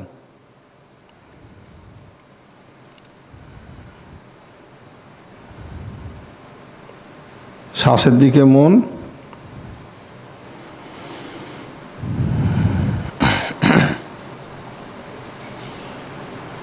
যখন স্টপ বলবো থেমে যাবেন, স্টপ। হতে পারে 1বার, 1.5বার, 4.5বার এরকম হয়েছে। আচ্ছা, আপনাদের বলি, এবার বলতে আরম্ভ করলে অসুবিধা হবে। আমি হাত তোলার সিস্টেম একটা করছি, যাদের 5বার বা তার কম হয়েছে তারা এইভাবে হাত তুলুন, 5বার বা তার কম। তো অনেকের হাত উঠেছে, 5বার বা তার কম, নামিয়ে দিন। আচ্ছা, 5বার, 6বার থেকে 10বার, এইভাবে 2 হাত তুলুন। আচ্ছা, এই সংখ্যাটা অনেক বেশি, 6বার থেকে 10বার। বেশ, আপনারা সবাই দেখতে পাচ্ছেন, হাত নামিয়ে দিন। যাদের 10বারের বেশি হয়েছে তারা এরকম করুন, মানে এটা 10, এটা 5 পর্যন্ত। 10বারের বেশি অল্পই আছে, 10বারের বেশি মানে সে 10, 11, 12, 13, 14, 15, 16, 17, 18 এরকম। ব্যাস, ঠিক আছে, এটা সংখ্যা কম। তাহলে আমরা দেখলাম 5 থেকে 10 বেশি আছে, এদের মধ্যে হয়তো 8, 9, 10 অনেক আছে, হতে পারে।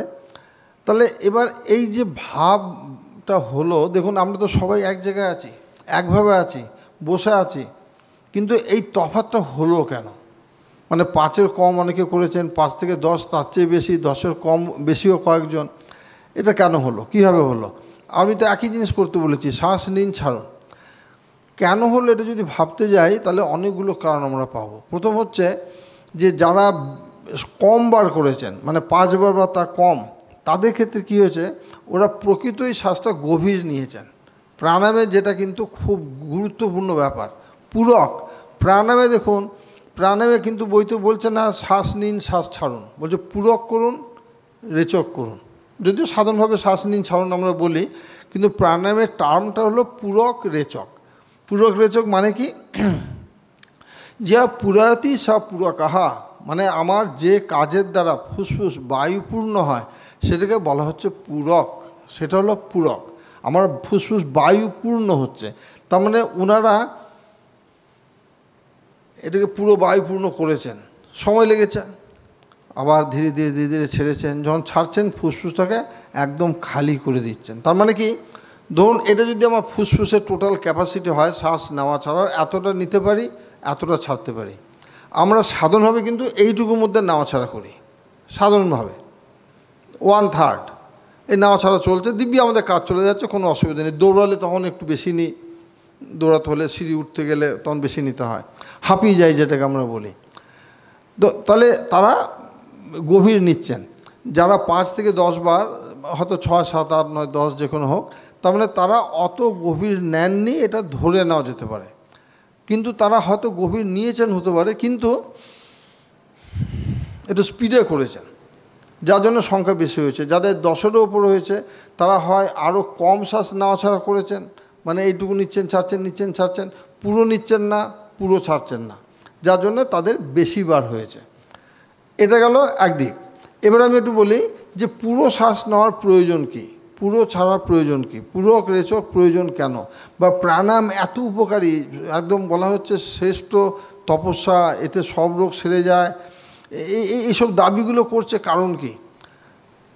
আমাদের আপনি দেখবেন যে কোনো মানুষ, অসুস্থ ব্যক্তি যদি হাসপাতাল নার্সিংহোমে না হয়, প্রথম ডাক্তারবাবুরা যে কাজ করেন তাকে স্যালাইন আর অক্সিজেন দেন। মানে এটা ধরে না হয় যে তার শরীরে অক্সিজেন সাপ্লাই কম আছে। যে কোনো অসুস্থ ব্যক্তির, আপনি যখন ডিপ্রেসড ফিল করছেন, অতি অবশ্যই আপনার অক্সিজেন সাপ্লাই দেহে কমে গেছে, আপনি খুব ধীরে ধীরে শ্বাস নিচ্ছেন, ছোট ছোট শ্বাস নিচ্ছেন, হ্যাঁ, যার জন্য আপনার একটা ডিপ্রেশন ভাব এসে যাচ্ছে, দেহে অক্সিজেনের ঘাটতি বা কমি থেকে। এতটা যখন নিচ্ছি, ফুসফুস ধরে একটা বেলুন, ফুসফুস একটা বড় বেলুন, তার ভেতরে ছোট ছোট ক্ষুদ্র ক্ষুদ্র অনেক বেলুন আছে। সেই বেলুনগুলো কি হয়, যখন আমরা শ্বাস নিই ফুলছে, শ্বাস ছাড়ছি কুচকে যাচ্ছে।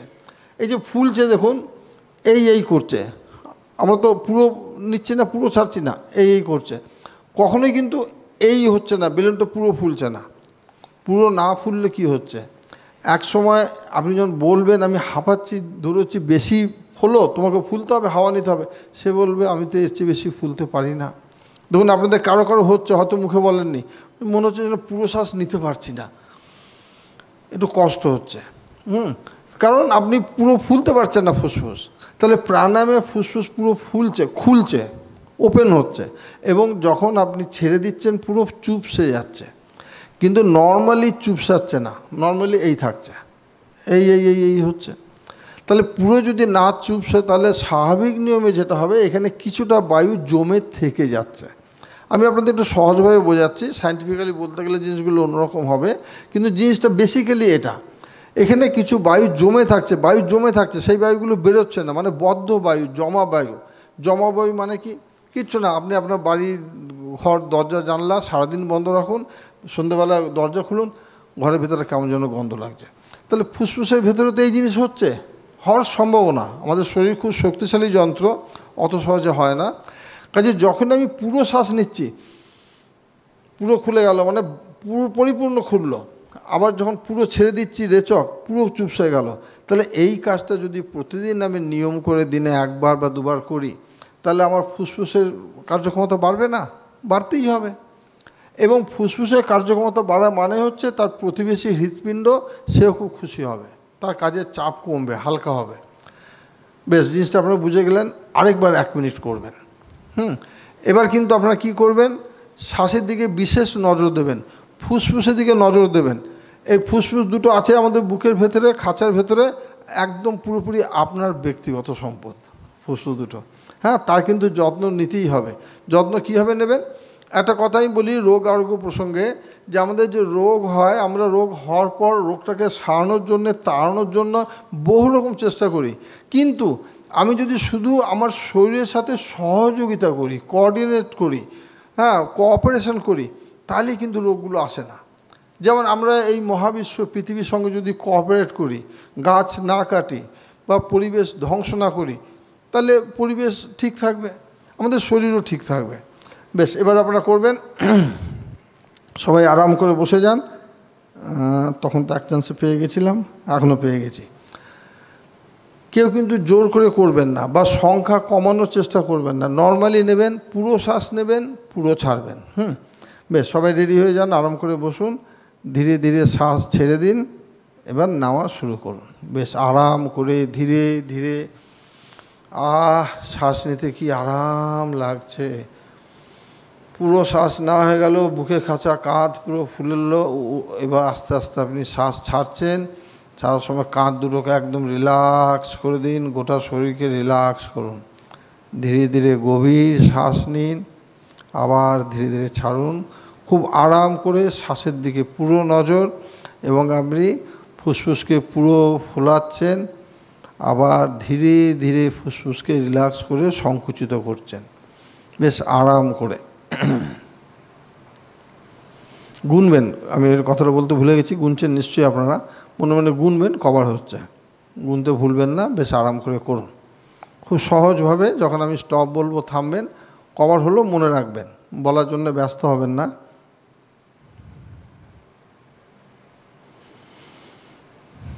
স্টপ। হ্যাঁ, এবার আপনারা মনে মনে ভেবে নিন, আগে কভার হয়েছে, এখন কভার হয়েছে, বলবেন না। আগে কথা তো বলছি, কারো ছিল 11 বার, এখন কভার হয়েছে বলবেন। এটা কিন্তু আপনারা একজন একজন করে দাঁড়িয়ে বলবেন বা বসেও বলতে পারেন। হ্যাঁ, বলুন কেউ। আচ্ছা, হ্যাঁ হ্যাঁ, আপনারা এইভাবে বলবেন 11-5। হ্যাঁ, তাহলে তাড়াতাড়ি অনেকে বলতে পারবেন। 11-5, হ্যাঁ বলুন। 7-3, 7-3, হ্যাঁ বলুন। 6-6-3, হ্যাঁ। 7-4, হ্যাঁ। 5-3, বলুন। 3-2, হ্যাঁ। 4-2, 6-3, 6-3.5, ও দুবারই 3.5, 4.5-3, আচ্ছা, হ্যাঁ। 3-2, আচ্ছা দেখুন, আমরা 3-4 এরকমও কিছু কিছু পাচ্ছি। মানে এনারা ধরে নিচ্ছে আমি যে প্রাণায়াম দীর্ঘদিন অভ্যাস করেন, এবং অভ্যাস করলে কী হবে, ফুসফুস আপনি তার ক্যাপাসিটি বাড়বে, যেটাকে ভাইটাল ক্যাপাসিটি বলে, সেটা বেড়ে যাবে, তখন শ্বাস নেওয়া তার পক্ষে খুব সহজ হবে। হ্যাঁ, আচ্ছা, এবার আমি বলি আপনাদের, যারা 10-এর ওপরে ছিলেন তারা একটু এক এক করে বলুন। 13-6, বেশ। 12-6, 12-8, হ্যাঁ। 12-3, বেশ ঠিক আছে। আপনাদের সবারই নিশ্চয়ই কমেছে, কারো বেড়েছে কি, আগেরবার যা ছিল তার থেকে বেশিবার হয়েছে? কেউ নাই। তাহলে একটা জিনিস দেখুন, এই যে একটা মেজর চেঞ্জ হয়ে গেল, মানে 50%, বেশিরভাগেরই 50% কমে গেছে, কারো 50% বেশি কমে গেছে। এত কমলো কী করে? যদি আমরা বিজ্ঞান মানি, বিজ্ঞান বলবে কিছু তো করা হয়নি, আপনাদের কোনো কিছু ওষুধ দেওয়া হয়েছে, কোনো কিছু শেখানো হয়েছে, কোনো ব্যায়াম করানো হয়েছে, কিচ্ছু না। তাহলে তফাৎটা কী করে হলো? অনলি অ্যাওয়ারনেস, সচেতনতা। আমরা এতদিন শ্বাস নেওয়া করে ছাড়া করেছি, প্রাণায়াম অভ্যাস করেছি, অচেতনভাবে, শব্দটা আমি বলছি না, কিন্তু চেতনভাবে নয়।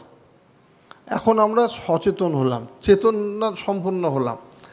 কাজেই অটোমেটিক্যালি দেখুন ওটা কমে গেল মানে হচ্ছে আচ্ছা আগেরবার যে করেছিলেন আর এখন প্র্যাকটিস করলেন কোনটায় আরাম বেশি লাগিয়েছে, আগেরবারটা না এটাতে, পরেরটায়?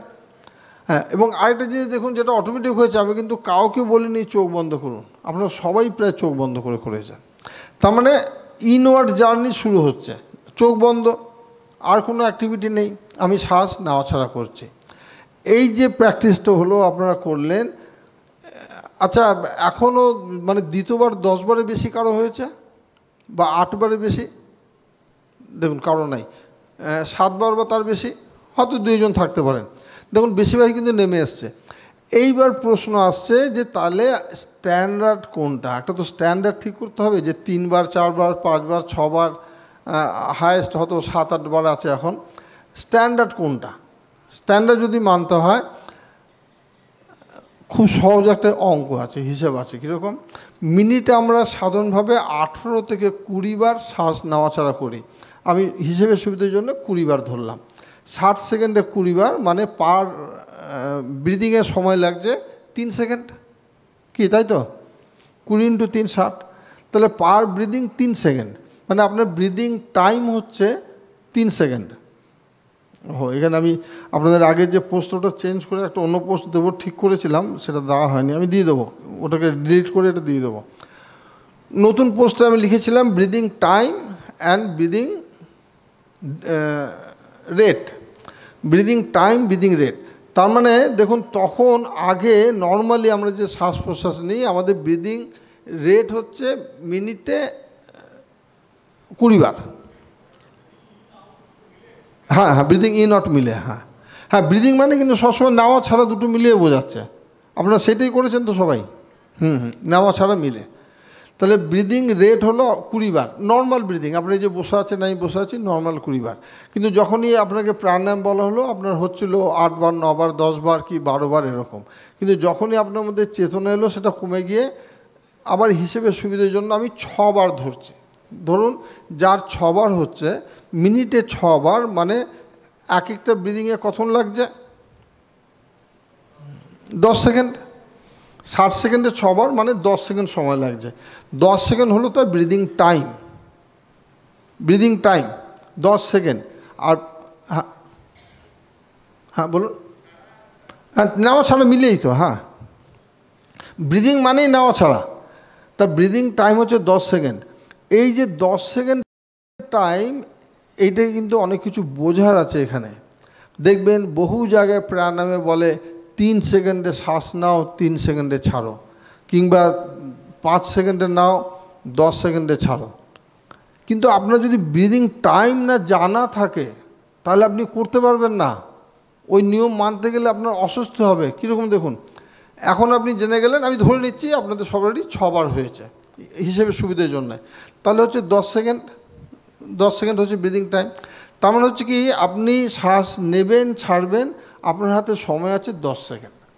কিন্তু আপনি কি করলেন, অনেকক্ষণ ধরে নিলেন, নিয়ে আপনি ভাবছেন আমি এবার এর চেয়ে বেশি সময় ধরে ছাড়বো, কারণ প্রাণায়ামে বলা হয় যে যত সময় নেবে তার চেয়ে বেশি সময় ছাড়বে। আপনি বেশি সময় ছাড়তে যাচ্ছেন, হাফ ধরে গেল।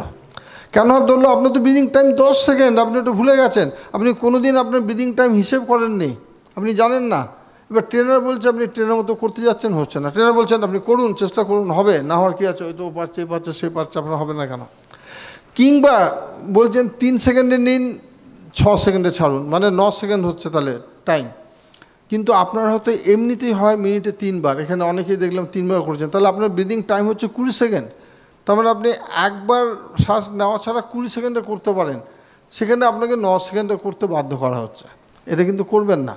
আপনার ব্রিদিং টাইম আপনি জেনে নেবেন, এবার জানবেন কীভাবে, বাড়িতে অভ্যাস করলেই বুঝতে পারবেন।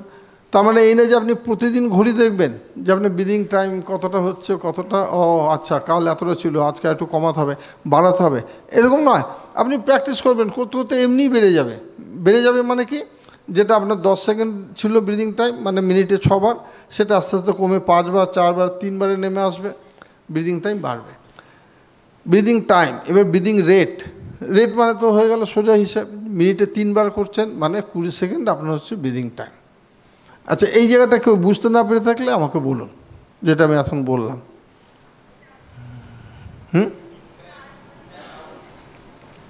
হ্যাঁ বলুন।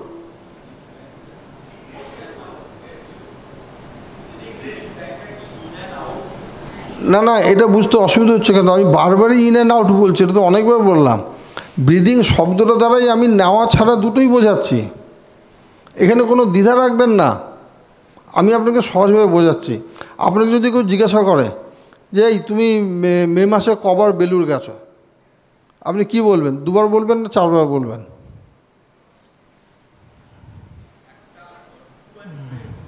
হ্যাঁ, সেম জিনিস।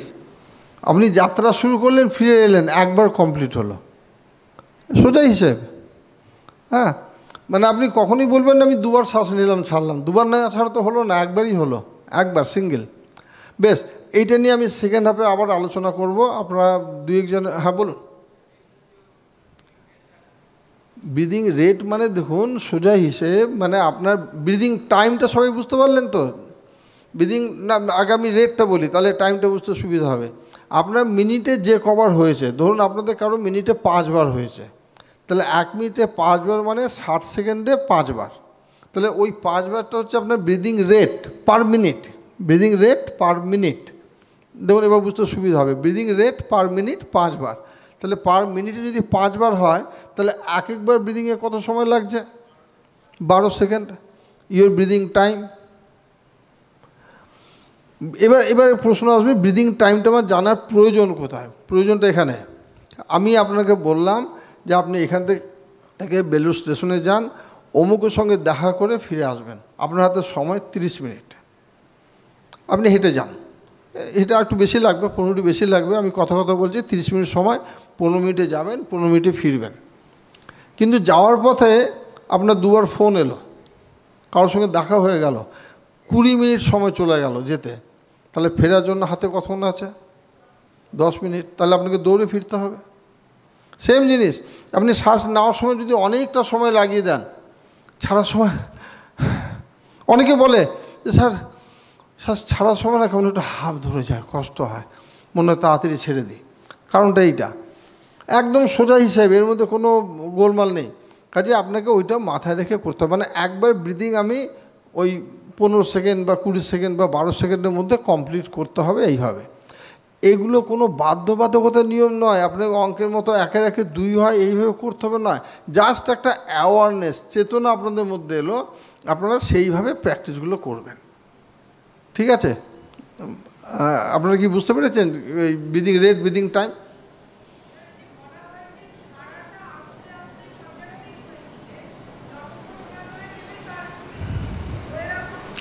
এখন ব্যাপার হচ্ছে প্রাণায়াম করার সময় আমাদের 2টো কাজ, একটা শ্বাস নেওয়া, একটা শ্বাস ছাড়া। মেন জায়গা যেটা হচ্ছে ফুসফুসটাকে পুরো ফোলাতে হবে এবং পুরো খালি করতে হবে। কিন্তু ফোলানোর জন্য আমরা বেশ জোরে জোরে নিই শ্বাস, অনেকটা নিতে পারি, নেওয়া যায়, কিন্তু ছাড়ার সময় না আমরা একটু কিপটেমি করি, থেমে গেলাম, আবার নিতে শুরু করলাম, পুরোটা ছাড়লাম না। সেই জন্য বলা হয় যে ছাড়ার সময় বেশি। সময় বেশি মানে হচ্ছে একটু শেষ পর্যন্ত বেরোবে, এবং শেষ দিকে ছাড়ার সময় তলপেটটাও একটু কুঁচকে যায়, কুঁচকে দিলে মনে হয় যেন আরও বেশি হাওয়া বেরিয়ে গেল, তার মানে ভেতরটা পুরো খালি হলো। উদ্দেশ্যটা হচ্ছে আপনার ভেতর খালি করা। কিন্তু একদম ওই ঘড়ি, হ্যাঁ আরেকটা জিনিস, ঘড়ি দেখে প্রাণায়াম করবেন না। এই যে সময়গুলো বললাম না, তার মানে এই না যে কাল থেকে আপনি হ্যাঁ জেনে গেছি আমার 15 সেকেন্ড টাইম, হ্যাঁ স্যার বলেছেন মিনিটে 4 বার হচ্ছে আমার, 15 সেকেন্ড দেখে দেখে, একদম না। একদম বিন্দাস হয়ে মনের আনন্দ করবেন। 15 সেকেন্ডের জায়গায় 14 সেকেন্ড হলেও ক্ষতি নাই, আস্তে আস্তে যদি 18-20 সেকেন্ড হয়ে যায় তাতেও কোনো ক্ষতি নাই। মনের আনন্দে করুন, এনজয় করুন প্রতিটি ব্যাপার। মানে এনজয় প্রসঙ্গে আমি একটা কথা বলি, আপনি ধরুন যে কোনো জায়গায় বেড়াতে গেছেন, বেড়াতে গিয়ে কিন্তু আপনার কাজ হচ্ছে একদম সুন্দরভাবে সিস্টেমেটিকভাবে সবটা জায়গা ঘুরে দেখা। কোনো জায়গায় না ঘুরে কিন্তু আমি ফিরবো না, বাড়িতে বসে থাকবো না। তো এনজয় করার জন্য আপনাকে অনেক নিয়ম মানতে হবে, যেমন খাওয়া দাওয়া ঠিকমতো করতে হবে। কালকে বলছিলাম অনেকে বেশি খেয়ে ফেলেন। পোশাক ঠিক রাখতে হবে ঠান্ডার জায়গা হলে, বা বিশ্রাম ঘুম ঠিক রাখতে হবে। তো এই যে কন্ডিশানগুলো, যে কোনো জায়গায় বেড়াতে গেলে যে কোনো কাজে এই কন্ডিশানগুলো আছে। কাজে প্রাণায়ামের ক্ষেত্রে কন্ডিশান আপনি খুব আরামদায়কভাবে করবেন, রিল্যাক্সভাবে করবেন, কোনো রকম জোর করবেন না, এবং অবশ্যই এফার্টলেসলি করবেন, এফার্টলেসলি, খুব আরামদায়কভাবে। আচ্ছা, এফোর্টলেস শব্দটা আশা করি সবাই বুঝতে পেরেছেন। এফোর্টলেস বোঝানোর জন্য অনেক রকম উদাহরণ আছে, আমি একটা ছোট্ট উদাহরণ আপনাদের দিই। আপনারা দেখবেন পথে ঘাটে অনেক লোক না মানে খুব এফোর্ট দিয়ে, আমি রাজনৈতিক বক্তৃতা নেতাদের উদাহরণ দিলাম। আপনারা দেখবেন যে কোনো স্কুল কলেজের সামনে যখন স্কুল বসছে সেই সময়টা দাঁড়ান একটু, বা আপনারা যদি যান বা স্কুলের টিচার আছেন কেউ বা ছেলে মেয়েদের নিয়ে যান, এটা পরীক্ষা করে দেখবেন। গেটের মুখে দাঁড়ান, দেখবেন যত ঢুকছে না সাইকেলে যারা আসছে সবারই ভুরু কুচকানো, সাইকেল চালাচ্ছে এইভাবে। আচ্ছা, পথে ঘাটে খেয়াল করুন মোটর সাইকেল যারা চালাচ্ছে এই ধরে আছে, মানে এমনভাবে চালাচ্ছে মনে হচ্ছে যে মানে মোটর সাইকেল কিছু করছে না, আমি চালাচ্ছি, আমি নিয়ে যাচ্ছি। ওখানে যে একটা মেশিন আছে, তেল আছে, তেলের জোরে চলছে, এগুলো উনি সব ভুলে গেছে, উনি হচ্ছে আমিই চালাচ্ছি, ভুরু কুচকে। এগুলো টেনশনের বহিঃপ্রকাশ। এবং এইভাবে যদি আমরা রিল্যাক্সভাবে সবগুলো করি, চেষ্টাহীনভাবে করি, আপনার সমস্ত কাজে দেখবেন এর প্রভাব আসবে। আপনি বাড়িতেও যে রাগারাগি করছেন, কে কে করেন না? আর তুলতে হবে না, থাক, সবাই করেন, ধরে নিচ্ছি। হ্যাঁ, সেখানেও দেখবেন আপনি রাগারাগি কমে গেছে। এরকম অনেক ঘটনা আছে। আমাদের এক ভদ্রলোক বলছেন, স্যার জানেন আমার গিন্নি কী বলছেন? আমি কী বলছেন? তুমি যোগের ওই ক্লাসটায় ভর্তি হয়ে না খুব ভালো করেছ। হ্যাঁ, আমার অনেক উপকার হয়েছে। কেন, তোমার কি উপকার হলো? আমি যাচ্ছি ক্লাসে ব্যায়াম করছি, না তোমার মন মেজাজ আগের থেকে অনেক শান্ত হয়ে গেছে দেখছি। সিমিলার ঘটনা, এক ভদ্রমহিলা বলছেন, স্যার আমার মেয়ে কি বলছে শুনুন, মেয়ে কলেজে পড়ে, যে মা তুমি না আগের থেকে অনেক ভালো মা হয়ে গেছো। হ্যাঁ, কেন রে, আমি কি ভালো হলাম? মেয়ে কিন্তু বদলায়নি, মেয়ে একই আছে। মেয়ের দোষ দেখার দৃষ্টিভঙ্গি বদলে গেছে। আগে যেটাতে দোষ দেখতো, এখন আমি বলি যে ছাত্র জীবনে একটা ধর্ম আছে, ধর্ম কি? ফাঁকি মারা। হ্যাঁ, তবে আপনারা কিন্তু পড়া খুব ভালো বলেছেন আজকে স্বামীজির সামনে, আমার খুব ভালো লেগেছে। যোগ কাকে বলে, যোগশ্চিত্তবৃত্তি নিরোধ স্থির সুখম আসনম, বেশ সুন্দর বলেছেন। মানে আপনারা ধর্ম পালন করেননি। তো ছাত্র জীবনের ধর্ম হলো ফাঁকি মারা। ওরা ফাঁকি মারবে, শিক্ষকের কাজ হচ্ছে তার মধ্যে যতটা শিখিয়ে দেওয়া যায় ওকে, ধমকে বকে লাভ নেই, ছাত্র জীবনে ফাঁকি মারবে। তো যাই হোক, আমাদের এই যে মূল কথা যেটা এফোর্টলেস, সেটা প্রসঙ্গে বললাম, এফোর্টলেস লাইফ আসবে। আমি যখন বাড়িতে রাগারাগি প্রসঙ্গ বললাম, আমি খুব ছোট্ট একটা ঘটনা বলি, এরপরে ওনাকে আমি ডাকবো কিছু ব্যায়াম দেখাতে। আপনি এফোর্টলেস জিনিসটাও আপনারা দেখবেন, বা উনি এই বয়সে কত সহজভাবে করছেন সেটা আমরা দেখব। মানে এই যে রিল্যাক্সভাবে থাকা, এটা আমার ক্লাসে আমি বলেছিলাম একবার, যে ইট ইজ অ্যান আর্ট। যেমন ছবি আঁকা, গান গাওয়া, খেলা সব শিখতে হয়, এগুলো আর্ট। সেরকম রিল্যাক্স থাকাটাও একটা আর্ট, এটা শিখতে হয়। আমি এমনি এমনি রিল্যাক্স থাকতে পারবো না। এর জন্য কোনো সোসাইটি, কোনো সংস্থা, কোনো ক্লাস, কোনো বই, কোনো বিশেষ ব্যক্তি তার সান্নিধ্যে থাকলে আস্তে আস্তে রিল্যাক্সেশন আসবে। যখনই আসবে আমার হাই প্রেশার নামবে, আমার রাগ নামবে, আমার শরীর সুস্থ হবে, দেহের যে রোগগুলো আছে রোগগুলো আস্তে আস্তে পালাই করবে। এগুলো আপনা আপনি হবে। আমরা রোগ সারানোর চেষ্টা করছি, জোর করে রোগ সারাতে চাইছি, কিন্তু আমি বদলে গেলেই রোগগুলো থাকতে পারবে না। আমাদের একটা অনলাইন ক্লাস এখন হয়, আগে দুপুরে হতো ক্লাসটা, রবিবার দুপুরে 1টা থেকে 4টে পর্যন্ত। তো সেই ক্লাসে বেশিরভাগ দিন হয়ে যেত আমাদের সকালে ক্লাস থাকে 10টা পর্যন্ত, অত লোকজন এলো ই করে 1টা থেকে 4টে ক্লাস নিলাম, 5টা থেকে আবার একটা অফলাইন ক্লাস। তো বেশিরভাগ দিনে হয়ে যেত কি 4টের পরে এরা বেরোতে 5টা বেজে যেত, পরের সবাই চলে আসতো। আমার আর মানে বাড়িতে যাওয়া হতো না, বাড়ি আর যোগ সেন্টার আমার পাশাপাশি, মানে বাড়িতে যাবো, খাবো, কি একটু বাথরুম গেলাম, এটা সেটা, সেগুলোর সুযোগ পেতাম না, মাঝে মধ্যে হয়ে যেত। এরকম একটা দিনে হয়েছে। তো আমি 6টার পরে 6:15 ক্লাস শেষ হয়ে গেছে, বেরোতে যাব। সেই সময় একজন আমাদের খুব পুরনো ছাত্র, উনি প্রায় 40 বছর ধরে আমাদের সঙ্গে যুক্ত আছেন, তিনি হঠাৎ এসে হাজির তার ভাইকে নিয়ে এলাম। যন্ত্রদা আপনার কাছে, আমি ঠিক আছে আসুন। তো আমি স্বাভাবিক বাড়ি গেলাম না, বসে আছি, 7টা বেজে গেছে, ওনাদের সঙ্গে কথা বলছি, ব্যায়াম শেখাচ্ছি। আমার স্ত্রী ফোন করেছে, কি গো এসো, বাড়ির কথা ভুলে গেলে? আমি না বাড়ির কথা ভুললে হয়, আমি যাচ্ছি একটু যাচ্ছি। ওনারা বেরোনোর মুখে দুজন এসে গেলেন, হ্যাঁ ওদেরকে একটু শিখে যাচ্ছে, আমার আরও 15-20 মিনিট, আধ ঘন্টা দেরি হবে, আমি যাচ্ছি, তুমি চিন্তা করো না, আমি যাচ্ছি। না তুমি কখন গেছো, কিছু খাওনি, জল খেয়েছো? আমি হ্যাঁ জল খেয়েছি। ঠিক আছে, ফোনে রেখে দিলাম। ওই যে ভদ্রলোক এসেছিলেন মানে দাদার সাথে, উনি বলছেন আপনি কি আপনার স্ত্রীর সাথে কথা বললেন? আমি যে হ্যাঁ। আমরা তো স্ত্রীর সাথে এভাবে কথা বলি না। আমি কীভাবে বলেন? ব্যবসা আছে ওনার, রাত 9টা বেজে গেল, বউ তাগাদা দিচ্ছে, কী গো বাড়ি এসো, 9টা তো বাজলো, তুমি কি মনে করছো আমি এখানে আড্ডা মারছি, ইয়া কি মারছি? জানো না আমার কত কাজ? হ্যাঁ, ফোন করা কী আছে, আমি তো বাড়ি যাবই। ভদ্রলোক বলছেন, আমি এইভাবে উত্তর দিই। আমি যে কেন এইভাবে উত্তর দেন কেন? পৃথিবীতে 750 কোটি মানুষ আছে, একজনও তো খোঁজ নেয়নি জল খেয়েছি কি না, বা আমি কখন বাড়ি আসব। তো যে মানুষটা আমার খোঁজ নিচ্ছে, আমার জন্য চিন্তা করছে, তাকে আমার খাকানোর অধিকার কোত্থেকে পেলাম? আমি আমার তো এই অধিকারটাই নাই, আমি তাকে খাকাবো কেন? বরং তার প্রতি কৃতজ্ঞতা জানাবো। হ্যাঁ হ্যাঁ, তুমি আমার কথা খেয়াল করেছ। কারণ আমরা কাজে থাকলে খেয়াল থাকে না অনেক কিছুই। এই যেমন কাল আমি সারাক্ষণ দাঁড়িয়েছিলাম, কথা বলছি, যদি আমার স্ত্রী এখানে থাকতো খেয়াল করতো, এই তুমি দাঁড়িয়ে আছো এতক্ষণ, বসো। হ্যাঁ, তো অন্য কেউ খেয়াল করবে না।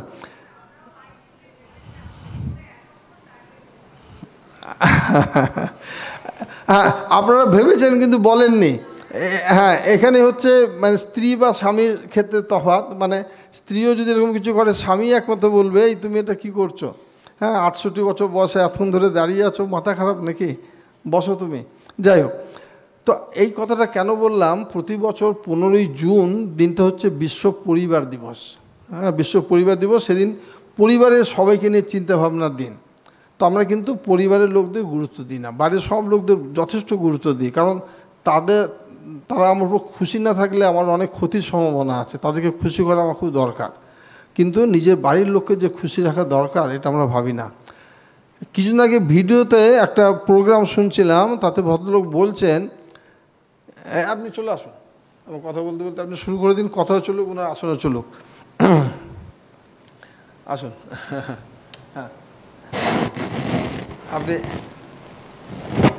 হ্যাঁ, ওই সামনে দেখুন তো সুইচ আছে বোধহয় সামনেটা।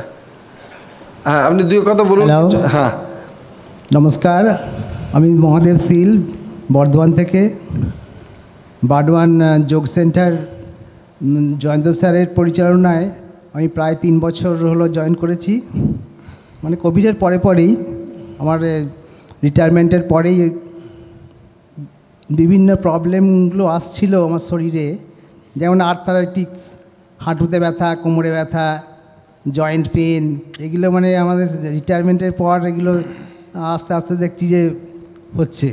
তারপরে জয়ন্ত স্যারের কাছে গেলাম, উনি বিভিন্ন ধরনের ইয়েগুলো ব্যায়ামগুলো দেখালেন। তারপর আজকে প্রায় 3 বছর করার পর এগুলো অনেকটাই বেনিফিট পেয়েছি। যেমন হাঁটুর ব্যথাটা অনেকটাই কমের দিকে, যেমন কোমরেরও প্রবলেম রয়েছে, ব্যাক পেন, জয়েন্ট পেন, এগুলো তো আমাদের একটা বয়সের পর প্রায় সব মানুষেরই এটা প্রায় আজকাল দেখা যাচ্ছে। হাঁটুর পেনটা বেশিরভাগই, তবে এর থেকে দেখছি যে যোগী একমাত্র পারে। ডাক্তারের কাছে গেলে দুটো পেন ক্লিয়ার দিল, 2 দিন 7 দিন ঠিক থাকলাম, আবার যাকে তাই, এই তো হয় সাধারণত। একমাত্র যোগী পারে এই আর্থারাইটিসকে সুস্থ করতে। তারপর প্রাণায়ামের যে অনুলোম বিলোমের আমার প্রায় শীতকালে আমার মাথার মানে কী বলে ওটাকে, মানে ঠান্ডা হাওয়া যদি নাকে ঢুকতো তাহলে প্রচণ্ড পেন হতো। অনুলোম বিলোম করে এটা একবারে ফুললি কিওর। তারপর আমার মাঝে মাঝে আমি প্রতি বছর 2 বছর অন্তর আমি হার্ট চেক আপ করি, তবে আমার পালস রেটটা বেশ কিছু কম। আমি স্যারকে বললাম যে দেখুন আমার পালস রেটটা তো প্রায় 50-52 থাকছে অনেক দিন ধরেই। তা উনি আমাকে একটা প্রাণায়াম দেখালেন। তা আজকে প্রায় 6 মাস করে সেই পালস রেটটা প্রায় মানে 50-এর থেকে বেড়ে সেটা 62 হয়ে গেছে, মোটামুটি একটা ভালো জায়গায় এসেছে। তবে আমি কয়েকটা আপনাদের আসন দেখাবো। হ্যাঁ, অনেক ধন্যবাদ মাধববাবু। আপনাকে বলেছিলাম আপনি 2-4 কথা আপনার ফিলিং একটু বলবেন। হ্যাঁ, অল্প একটু করে নিন। হ্যাঁ হ্যাঁ হ্যাঁ আচ্ছা, প্রিয়েনগুলো উনি করছেন যে আমি আপনাদের একটু বলে দিই। দেখবেন যে পাতলা বইটা আপনাদের দেওয়া হয়েছে, সেই বইটাতে কভার খুলেই যে প্রথম পাতাটা,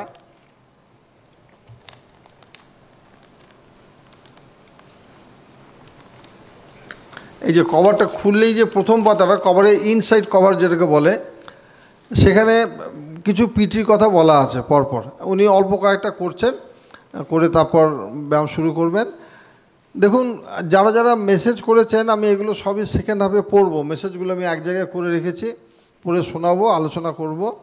তবে মেসেজগুলো পড়ে একটা জিনিস কিন্তু আমার মনে হয়েছে, যেটা মানে সব মিলিয়ে, যে অনেকে না রোগগুলো নিয়ে খুব যত্ন করে বসে আছেন। রোগকে যত্ন করবেন না, রোগ যত্নের জিনিস নয়। মানে আমাদের যদি প্রতিবেশীর বাড়ি থেকে নোংরা ময়লা আমার বাড়ির জানলা দিয়ে ঢোকে, কি উঠোনে পড়ে, বারান্দায় পড়ে, আমরা কিন্তু তেড়ে ফুটে যাই। বাড়িতে নতুন রং করেছি, তারপর যদি পাশের বাড়ির ছেলেটা হোলির দিনে রং দিয়ে দেয়, আমাদের ভীষণ রাগ হয়। গিয়ে বলি যে তোর বাবাকে বলবি রং করে দিতে। আচ্ছা, আপনি পা ছোড়াটা একটু করুন না, যেটা সামনে পিছনে ছোড়া। দেখুন, এটা কিন্তু মানে কয়জন কী বেশ বলেছেন আমার মনে নেই। এই ব্যায়ামটা কিন্তু সবাই করবেন, এটা না ভীষণ দরকার। কেন দরকার আমি একটু আপনাদের উঠে দেখাচ্ছি। এটা হ্যাঁ, ডান পা বাঁ পা, এবং দেখুন এই যে পাটা পিছনে যাচ্ছে, পিছনে যাওয়া কিন্তু ভীষণ দরকার। এই যে বয়স হয়ে গেলে হাঁটাটা স্লো হয়ে যায়, এর পিছনে একটা বড় কারণ হিপ জয়েন্ট স্টিফ হয়ে যাওয়া। এটা কিন্তু আমরা অনেকেই খেয়াল করি না। যেটা আমি একটু আগে বলছিলাম আপনাদের, যে ডাক্তারবাবু আপনার রিপোর্টের চিকিৎসা করেন, ডাক্তারবাবু কিন্তু আপনার চিকিৎসা করেন না, আপনাকে ওয়াচ করেন না, ধরে ধরে আপনার সারাদিন কীভাবে কাটান, লাইফস্টাইল কীরকম জিজ্ঞাসা করেন না। আচ্ছা, সেক্ষেত্রে রোগ কমার চান্স অনেক কম। এই ব্যায়ামটা আপনাদের অনেকের অসুবিধা হবে। অসুবিধা হলে কি করবেন? হ্যাঁ, মেন বেনিফিটটা হচ্ছে হিপ জয়েন্টের।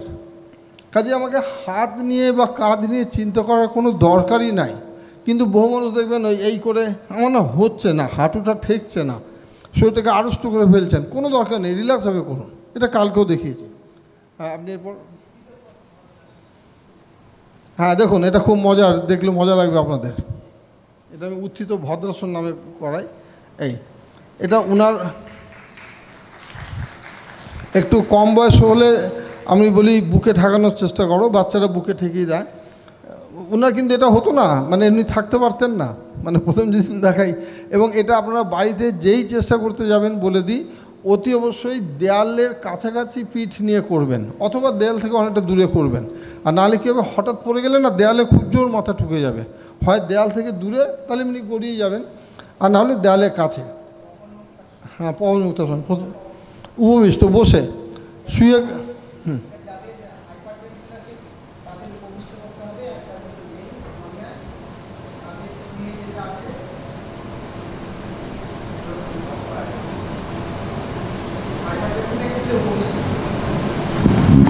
হ্যালো, হ্যাঁ হ্যালো হ্যালো, যাদের হাইপার টেনশন আছে তাদের উপবিষ্ট করতে হবে, আর শুয়ে যাদের নেই নর্মাল, তাদের শুয়ে এইভাবে শুয়ে। হ্যাঁ, শুয়েটা কাল আমরা দেখিয়েছি। হ্যাঁ, যাদের হাই প্রেশার আছে তারা বসে করবেন, হজমের গোলমাল আছে। আচ্ছা, আমি দেখাবো, যেটা মনে পড়ে গেল এখনই একটা দেখিয়ে দিই। না না, শ্বাস একদম নর্মাল, শ্বাসের দিকে নজর দেবেন না। এগুলো নিয়ে আপনি কালকে আলোচনা ছিলেন? মানে শ্বাস নিয়ে কালকে আমি বলেছি, শ্বাসের দিকে কোনো নজরই দেবেন না। শ্বাসের ব্যাপারে মানে আমাদের রেসপিরেটরি সিস্টেমকে দায়িত্ব দেওয়া আছে যে তুমি বাবু এটা দেখাশোনা করো, আমি ব্যস্ত মানুষ, আমি পারবো না। কাজেই ওদিকে নজর দেবেন না। নজর তখনই দেবেন যখন শ্বাসের কিছু করছেন, মানে প্রাণায়াম, নাহলে শ্বাস নর্মাল থাকবে। যেমন আপনার যদি বলা হয় যে আপনি এই যে এটা খেলেন না, এখন এক কাজ করুন, হজম প্রক্রিয়াটা একটু পরে শুরু করুন, কারণ এরপরে খাবারটা পাবেন 7 ঘন্টা পরে। আপনার ক্ষমতা আছে হজম প্রক্রিয়া সামলে রাখার, যে এখন যাতে হজম না হয়, খাওয়াটা থাক স্টকে। কারণ ডাইজেস্টিভ সিস্টেম অটোনমাস বডি, ওখানে আমার কোনো কন্ট্রোল নেই। হ্যাঁ করুন, পাটা করুন, ভুজঙ্গাসন, হ্যাঁ করুন। হ্যাঁ, উনি 3টে স্টেপে করছেন, আপনারা কালকেও দেখেছেন, আবার দেখুন উনি।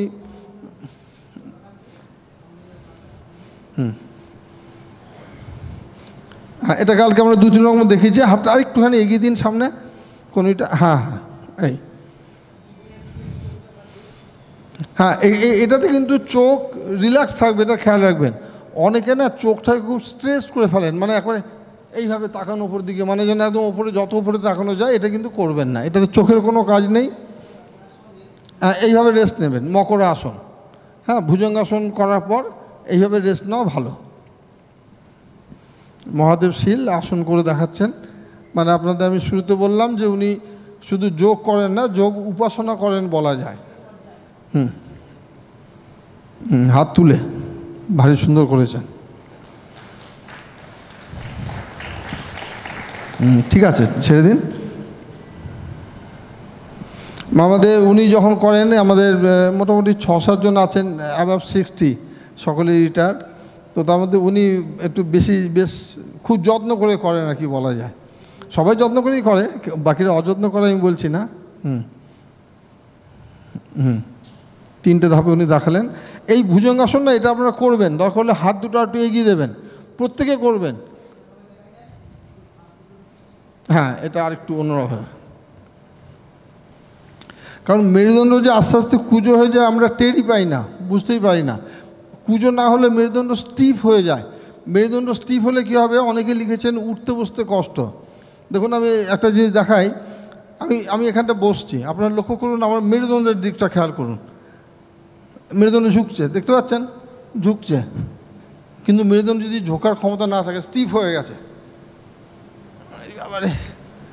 মানে আমি ভাবছি আমি বসতে কষ্ট হয়, আসল কষ্ট মেরুদণ্ডে, হাঁটুতে নয়, হিপ জয়েন্টে নয়, মেরুদণ্ড স্টিফ হয়ে গেছে।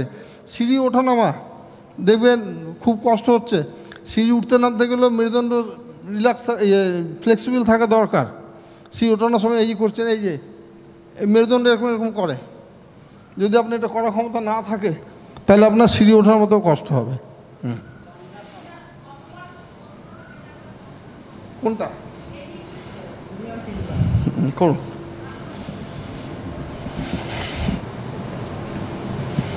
হ্যাঁ, চন্দ্রাসন ওনার একটু কম ঝুঁকেছে, কম বয়সে আরও বেশি ঝুঁকবে, কিন্তু এই বয়সে অনেকটাই ঝুঁকেছে। ছেড়ে দিন।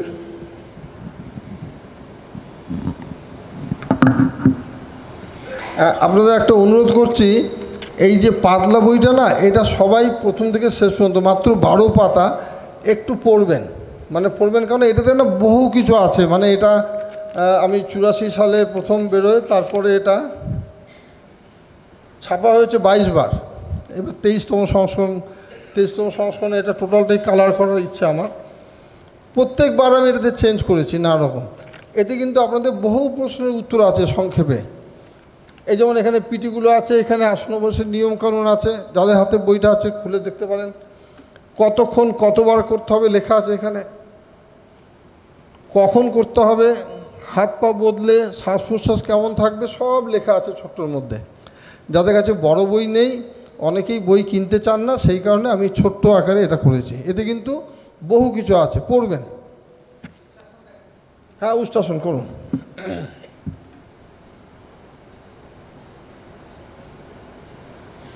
হ্যাঁ, দেখুন উষ্ট্রাসন উনি সুন্দর করেছেন। ছেড়ে দিন।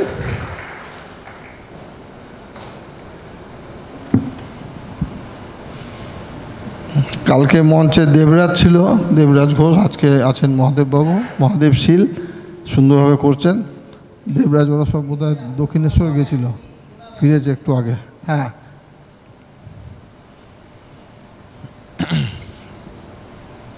হ্যাঁ, সমাসনটাও বেশ রিল্যাক্স হবে উনি করেন। আচ্ছা, আপনি যেগুলো দেখাবেন তার মধ্যে সিংহাসনটা মনে হয় দেখানো বাকি আছে। হ্যাঁ, অনেকগুলো বাকি আছে, করুন।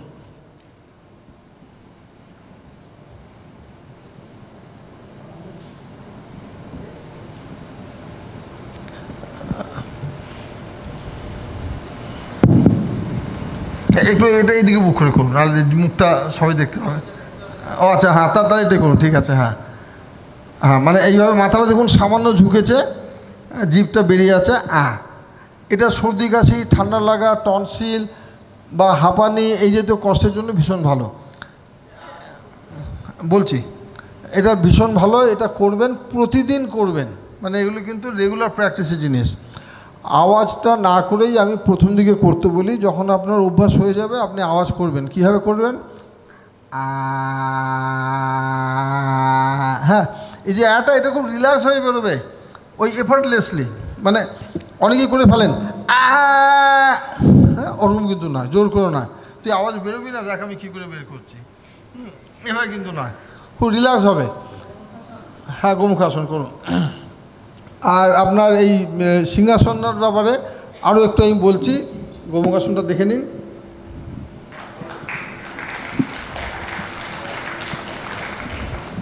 বেশ সুন্দর হয়েছে।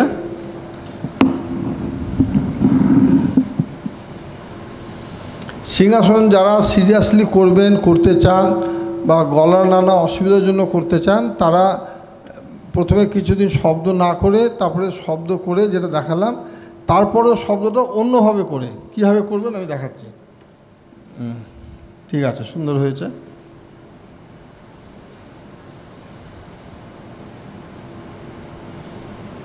আর কিছু বাকি থাকলে দেখুন, মনে করে নিন।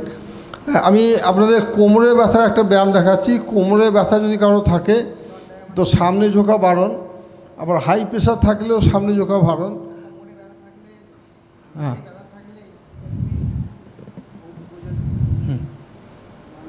হ্যাঁ, দণ্ডমান বক্রাসন। তবে ইনি যে ক্লাস করেন ওই ক্লাসে বেশিরভাগ দিনে আমার ছেলেই থাকে, ওই ক্লাসটা আমি কমই থাকি, মাঝে মধ্যে থাকি। এটা দণ্ডমান বক্রাসন নামে আমরা করাই, এটার আরও অন্যান্য নামও আছে, অনেক আসনেরই ভিন্ন ভিন্ন নাম থাকে, এগুলো নিয়ে খুব একটা চিন্তার দরকার নেই। এই ফিগারটা এবং আসন আর পিটির মধ্যে তফাৎ হলো, আসনে স্টে করতে হবে কিছুক্ষণ, পিটিতে ডাইনামিক চলবে।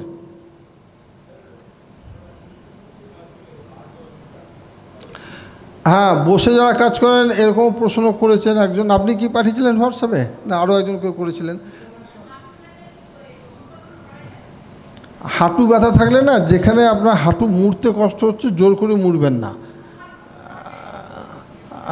আমি বলে দিচ্ছি, এটা হয়ে গেলেই আমি দেখাচ্ছি করে।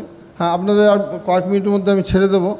লাঞ্চে পরে সবাই চেষ্টা করবেন দুটোর মধ্যে চলে আসার, সব তো এখানেই থাকবেন। ত্রিকোণ আসন, এটা একটু সামনের দিকে ঝুঁকে যাওয়ার প্রবণতা থাকে, এটা কিন্তু মেরুদণ্ডে খুব সুন্দর ব্যায়াম। যারা হ্যাঁ হ্যাঁ কোমর ব্যথা ব্যায়াম দেখাচ্ছি।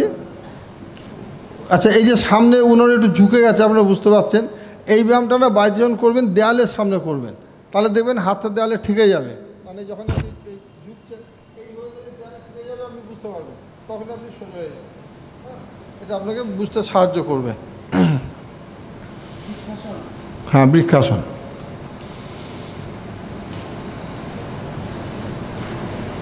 বাহ, হ্যাঁ, খুব সুন্দর হয়েছে। কালকে দেবরাজ এত হাততালি পায়নি, আপনি যা পেলেন। হ্যাঁ, না, দেবরাজ ওর বয়সে যা করছে ঠিক আছে, কিন্তু ওনার ক্ষেত্রে বয়সটা খুব বড় ফ্যাক্টর।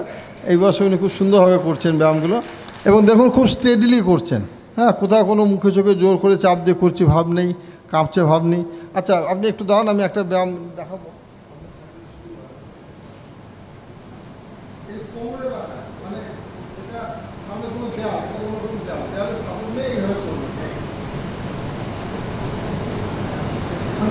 কোমর ব্যথা খুব ভালো, কোমর ব্যথা, পায়ে ব্যথা, সাইডের ব্যথা, হ্যাঁ,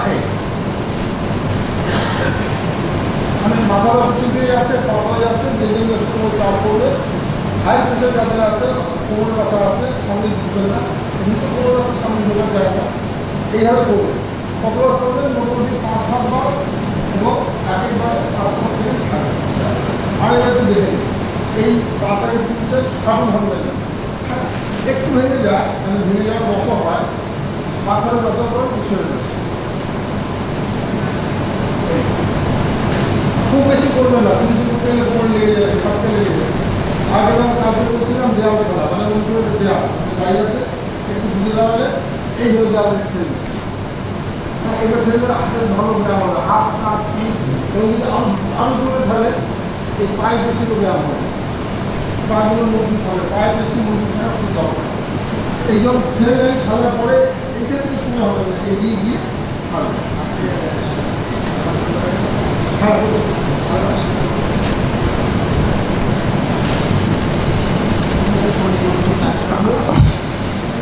আচ্ছা, আবার বলে দিই, যাদের নাম হোয়াটসঅ্যাপ গ্রুপে নেই, আমাদের সামনে অফিসে মনে হয় কেউ আছেন, একটু নামটা তুলে নেবেন। আমার মনে হয় সবারই নাম তোলা হয়ে গেছে।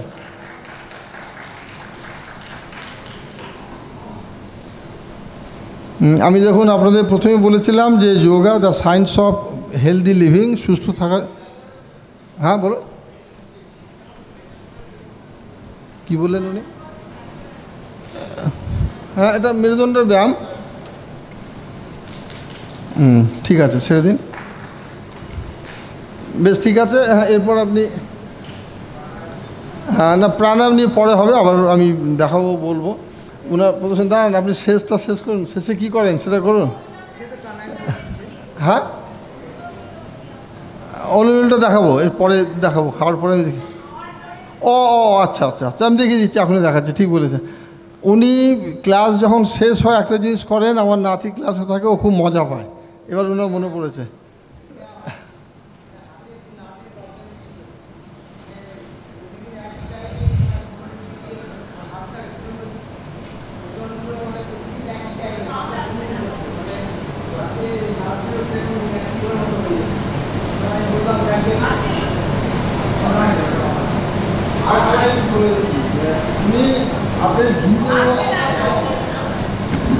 ওনার হাতে একটা ঝিনঝিন ভাব ছিল, উনি বলেছিলেন, তখন আমি বলেছিলাম হাততালি দেবেন।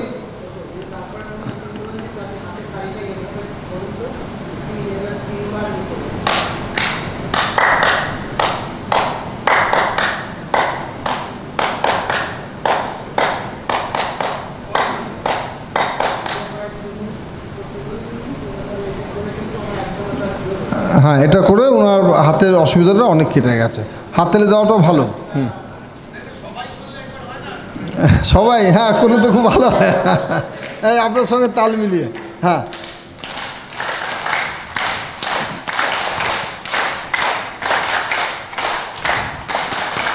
হ্যাঁ,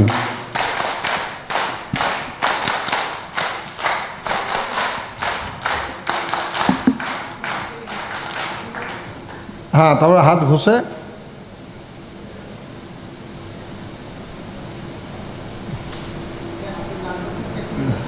হ্যাঁ, এবার আমরা শেষে একটু চোখে মুখে হাত বুলিয়ে নিতে বলি, ওম মন্ত্র উচ্চারণ করে। বেশ, অনুলোম বিলোমটা আপনাদের দেখিয়ে দিচ্ছি। আপনাদের যেটা প্রাণায়াম একটা প্র্যাকটিস হলো। ঠিক আছে, অনেক ধন্যবাদ আপনাকে। হ্যাঁ হ্যাঁ, করুন না, করুন করুন, অনুলোম বিলোম করুন, ভালো। হ্যাঁ বলুন।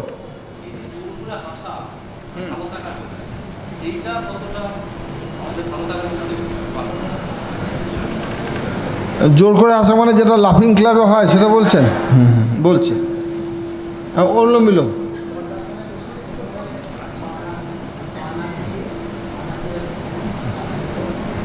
বানাক, আপনি বানাক দিয়ে শ্বাস নিয়ে অনুলোম বিলোম করছেন। হ্যাঁ, বানাকে নিয়ে শুরু করবেন না, আপনি বানাক বন্ধ করছেন মনে হচ্ছে।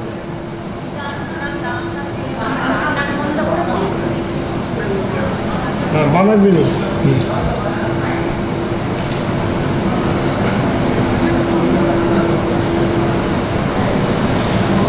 যেটা ব্যায়াম প্রসঙ্গে বলছিলেন, হাসির ব্যায়াম, সেটা নিয়ে আমি বলি।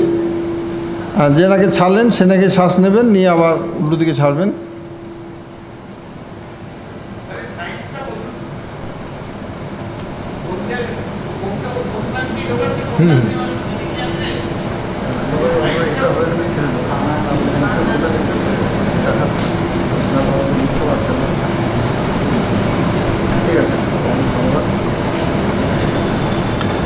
হ্যাঁ, ঠিক আছে মহোদয়বাবু, খুব সুন্দর।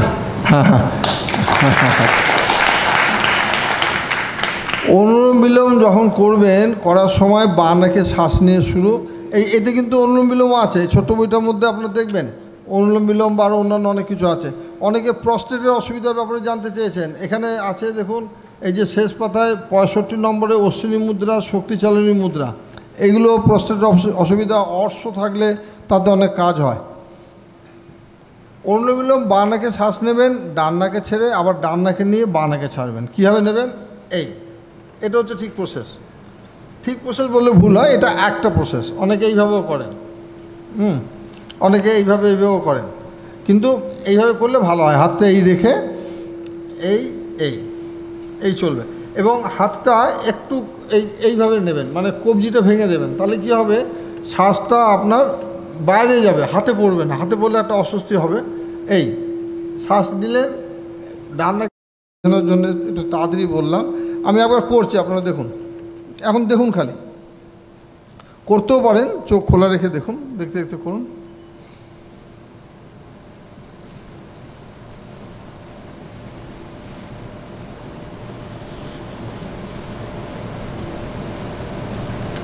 হাতে আমি বোঝাচ্ছি, নিচ্ছি, ছাড়ছি, বোঝাতে হাতটা নাড়ছি।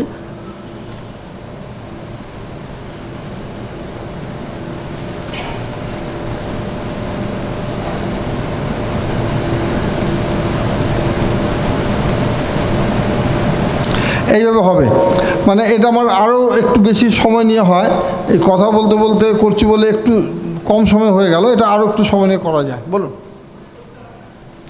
হোল্ড সাধারণভাবে আমি করতে বারণ করি, মানে কেন বারণ করি, কারণ হোল্ড করার ব্যাপারটা না আমাদের কি হয়, আমি পারি এরকম একটা ভাব কাজ করে। আমি 10 সেকেন্ড হোল্ড করে আছি, আরও বেশি হোল্ড করার প্র্যাকটিক্যালি দরকার পড়ে না, কিন্তু হোল্ড করতে অনেকেই বলেন যে হোল্ড করলে দেহে অক্সিজেনটা ভালো যাবে, কাজ হবে। আপনারা যদি হোল্ড করে করতে চান, কারো কাছে সামনাসামনি ভালোভাবে শিখে করবেন। আর যদি সে সুযোগ না থাকে, প্লেন হোল্ড না করে করুন, নিন, ছাড়ুন, উপকারিতা একই পাবেন, প্রায় এক। হ্যাঁ, কোনো অসুবিধা নেই, হোল্ড না করে করবেন। বেশ, ঠিক আছে, তাহলে এখনকার মতো ছুটি দিই। আপনারা খেয়ে দিয়ে চট করে চলে আসুন, আমি এখানে আছি। আর যদি কারো নাম হোয়াটসঅ্যাপ গ্রুপে না থাকে, দেখে নেবেন, করে নেবেন।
দেবরাজ ও পুরবী, আমি সামনে যাচ্ছি, যেখানে অফিসটা আছে, আমার সঙ্গে একটু দেখা করবে, দেবরাজ ও পুরবী।